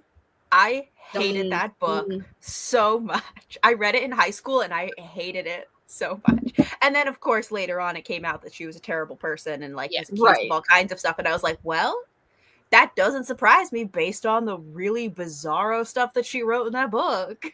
Yeah. And then you feel vindicated. You're like, at least I didn't love somebody that's a horrible person. Yeah. Also, Daughter of the Blood by Anne Bishop, the first book in the Black Jewel series. I remember you talking about that one. I did not like that one. That was a book also read in high school, and was a book that I really was like, if I like this book, I have to really think about what that says about me as a person. No shade to anyone who likes it, but like little teenager me was just like, I don't know about this. Surprising, nobody. Ms. Robin Hobb makes multiple appearances on my. After hearing your reviews, I don't doubt that. Yep. Lord of the Flies is on here, so that is one of the ones I had to read in school where I'm like, I need the satisfaction of saying that this is one of the worst things I have read, and I am so mad it is considered a classic. Oh, I have Stranger in a Strange Land.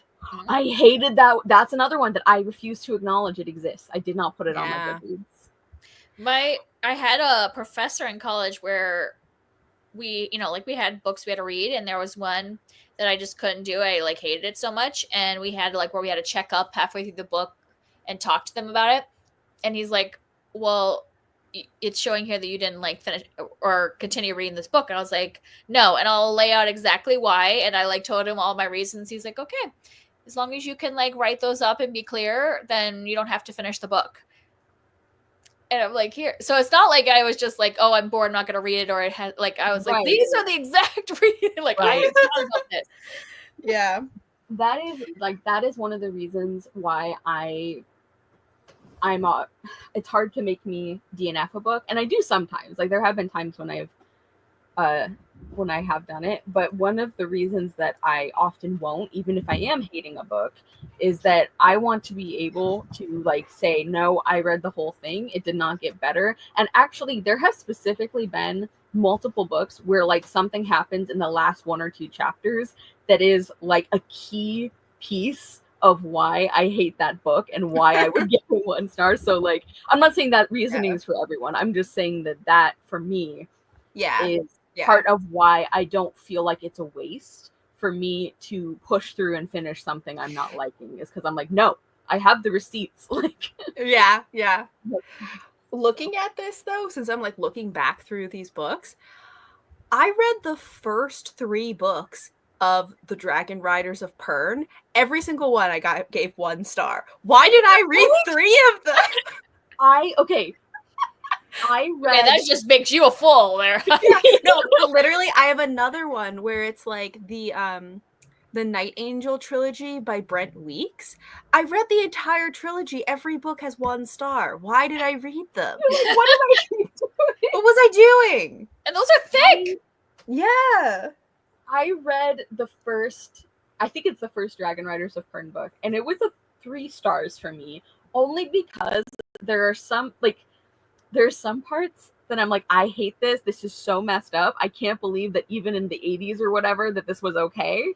But also, there's some parts that were really good or really interesting, and I'm really conflicted about it. So I guess I'm in the middle, but it doesn't feel like I'm in the middle.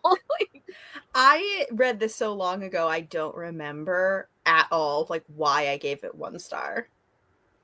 At least part of it might have been, because I read it a few years ago, but more recently than I think you did.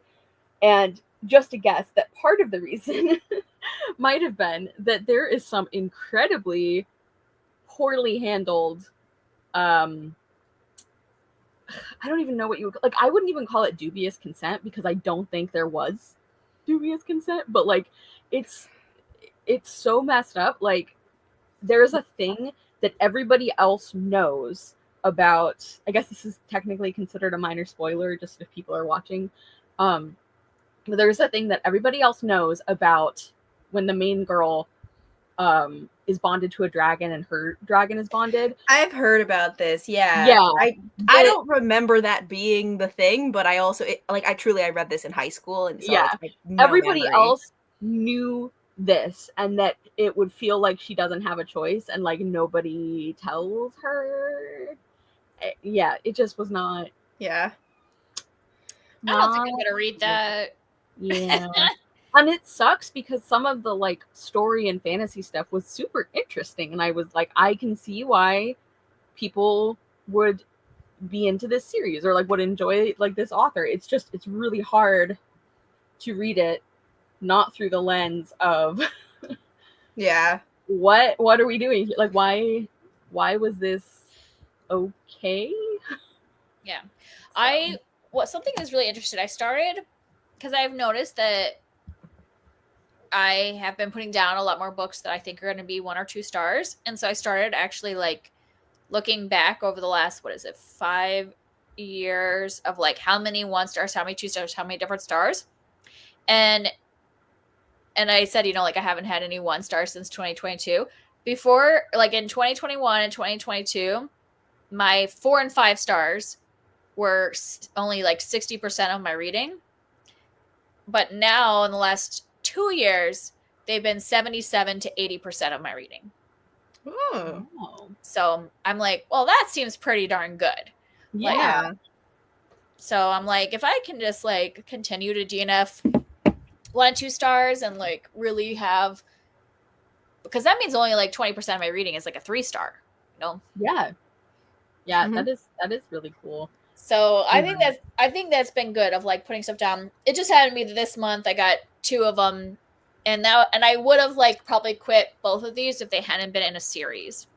Yeah. It's just sometimes hard when you're like, well, especially the one that was the last in the series, I was like, I just want to know how it ends. Yeah. Just because I liked the beginning.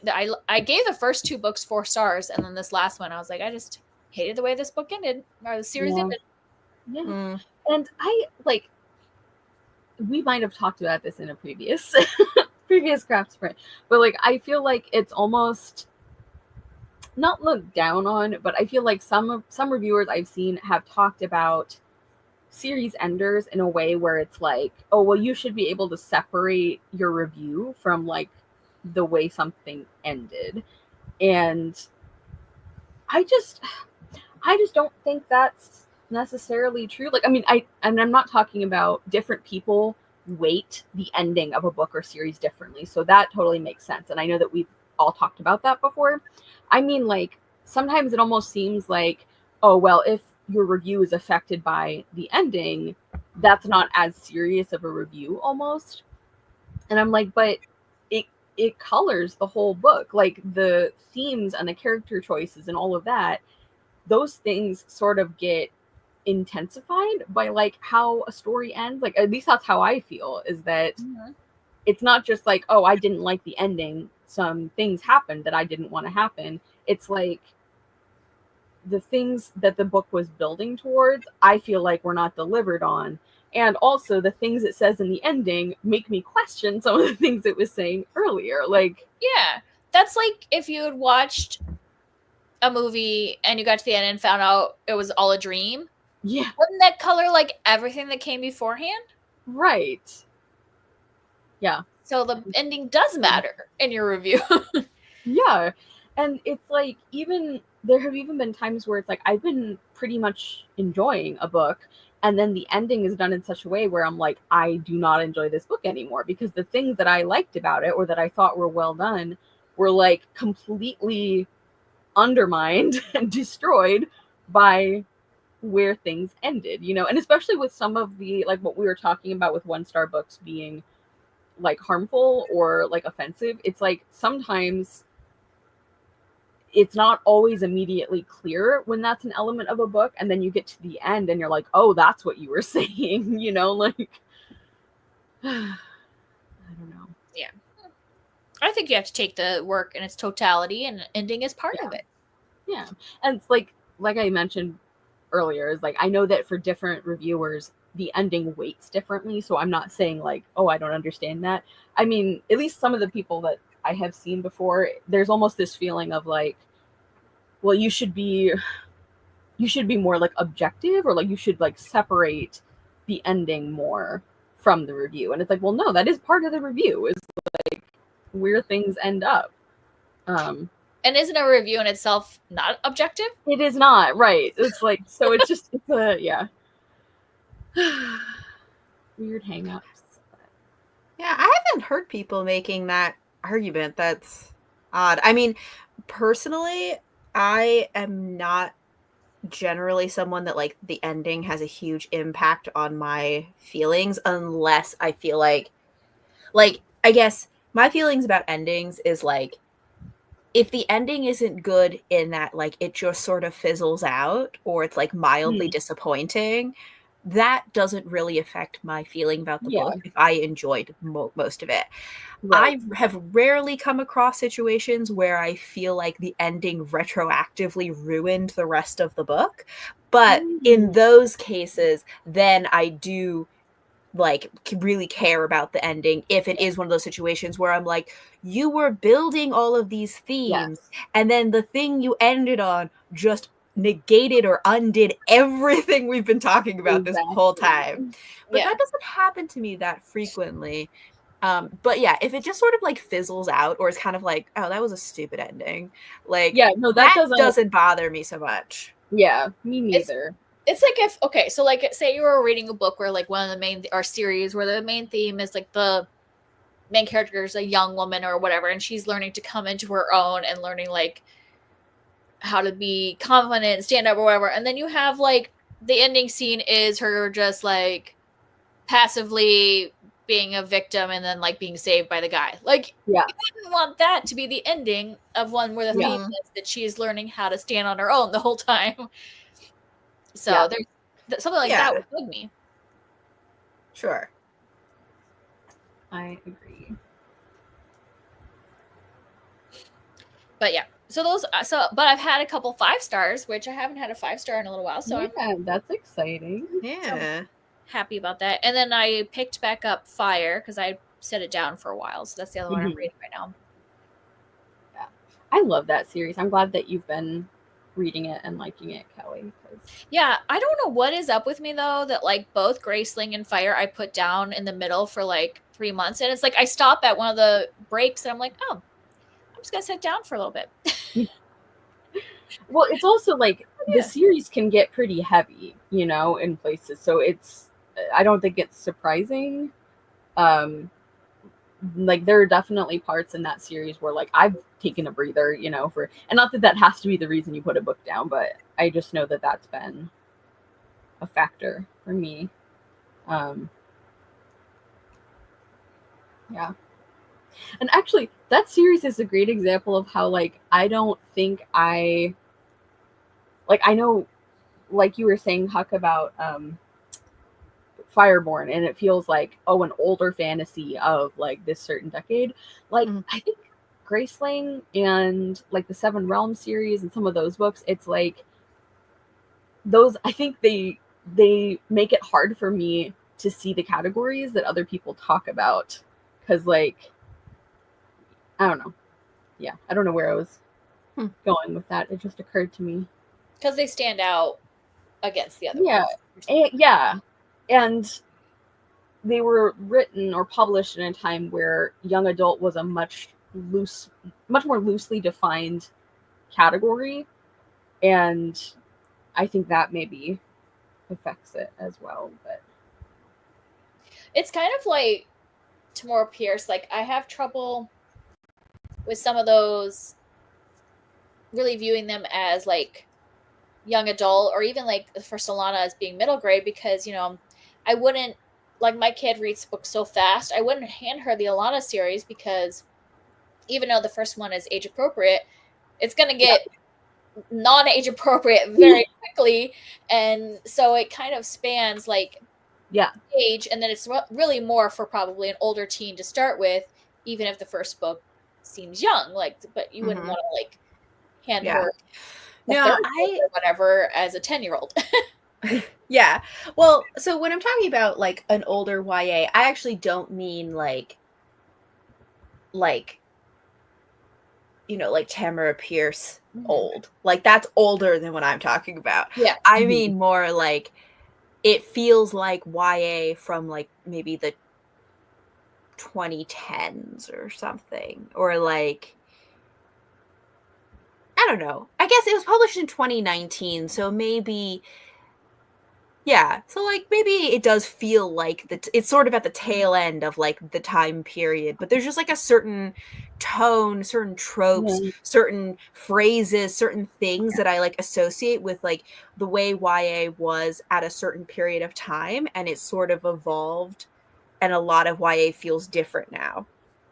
Yeah, well, and it like goes, there are ebbs and flows, the same way where, like, you know, after Twilight came out, that like that kind of vampire fiction had, like, you know, fiction and publishing has these like ebbs and flows of certain well, and I understand like genre and like story trends. I'm talking about like I distinctly remember somebody's review I was watching, and one of the things they said about the book was like, this is very 2012 YA fantasy. And I'm like, what does that mean? Like, I feel like there's so many counterexamples that to me it doesn't feel like a useful description. Well, just because there are exceptions doesn't mean that there can't be like a pattern. But that's what I'm saying, is that for me there would be more exceptions than pattern, at least based on what I've read. Yeah. Yeah. Well, and it But- could just be you weren't reading the most popular things at that time. Right, definitely. Yeah. Which is probably true. I mean, you read a lot more independent authors, and so Yeah.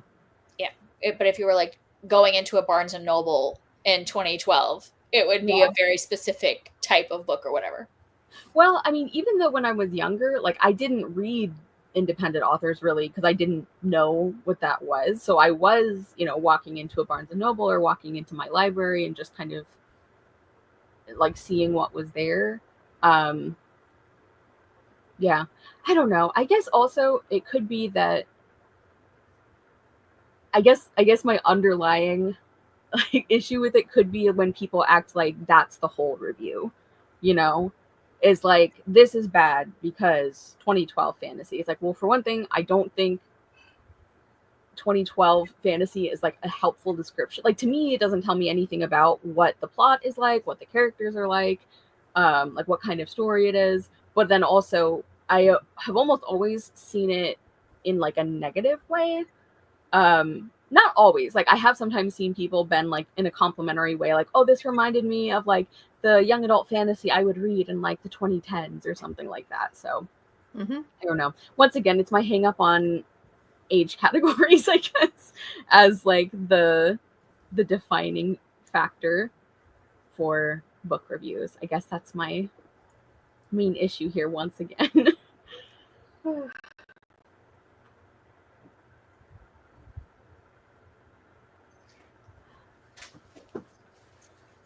Okay, and on that note, are we ready to start wrapping up? Did you guys want to do a quick little project show if you would like to? I made quite a bit of good progress on my blankie for Nala. Ooh, look, it's a longer, Yeah, wider rectangle. Yes, exactly. She might ignore completely, so that'll be a fun experiment. But we'll see. I made it an inch. Yay! All right. I was at 2 inches at the beginning, and now I'm at 3 inches. Woo!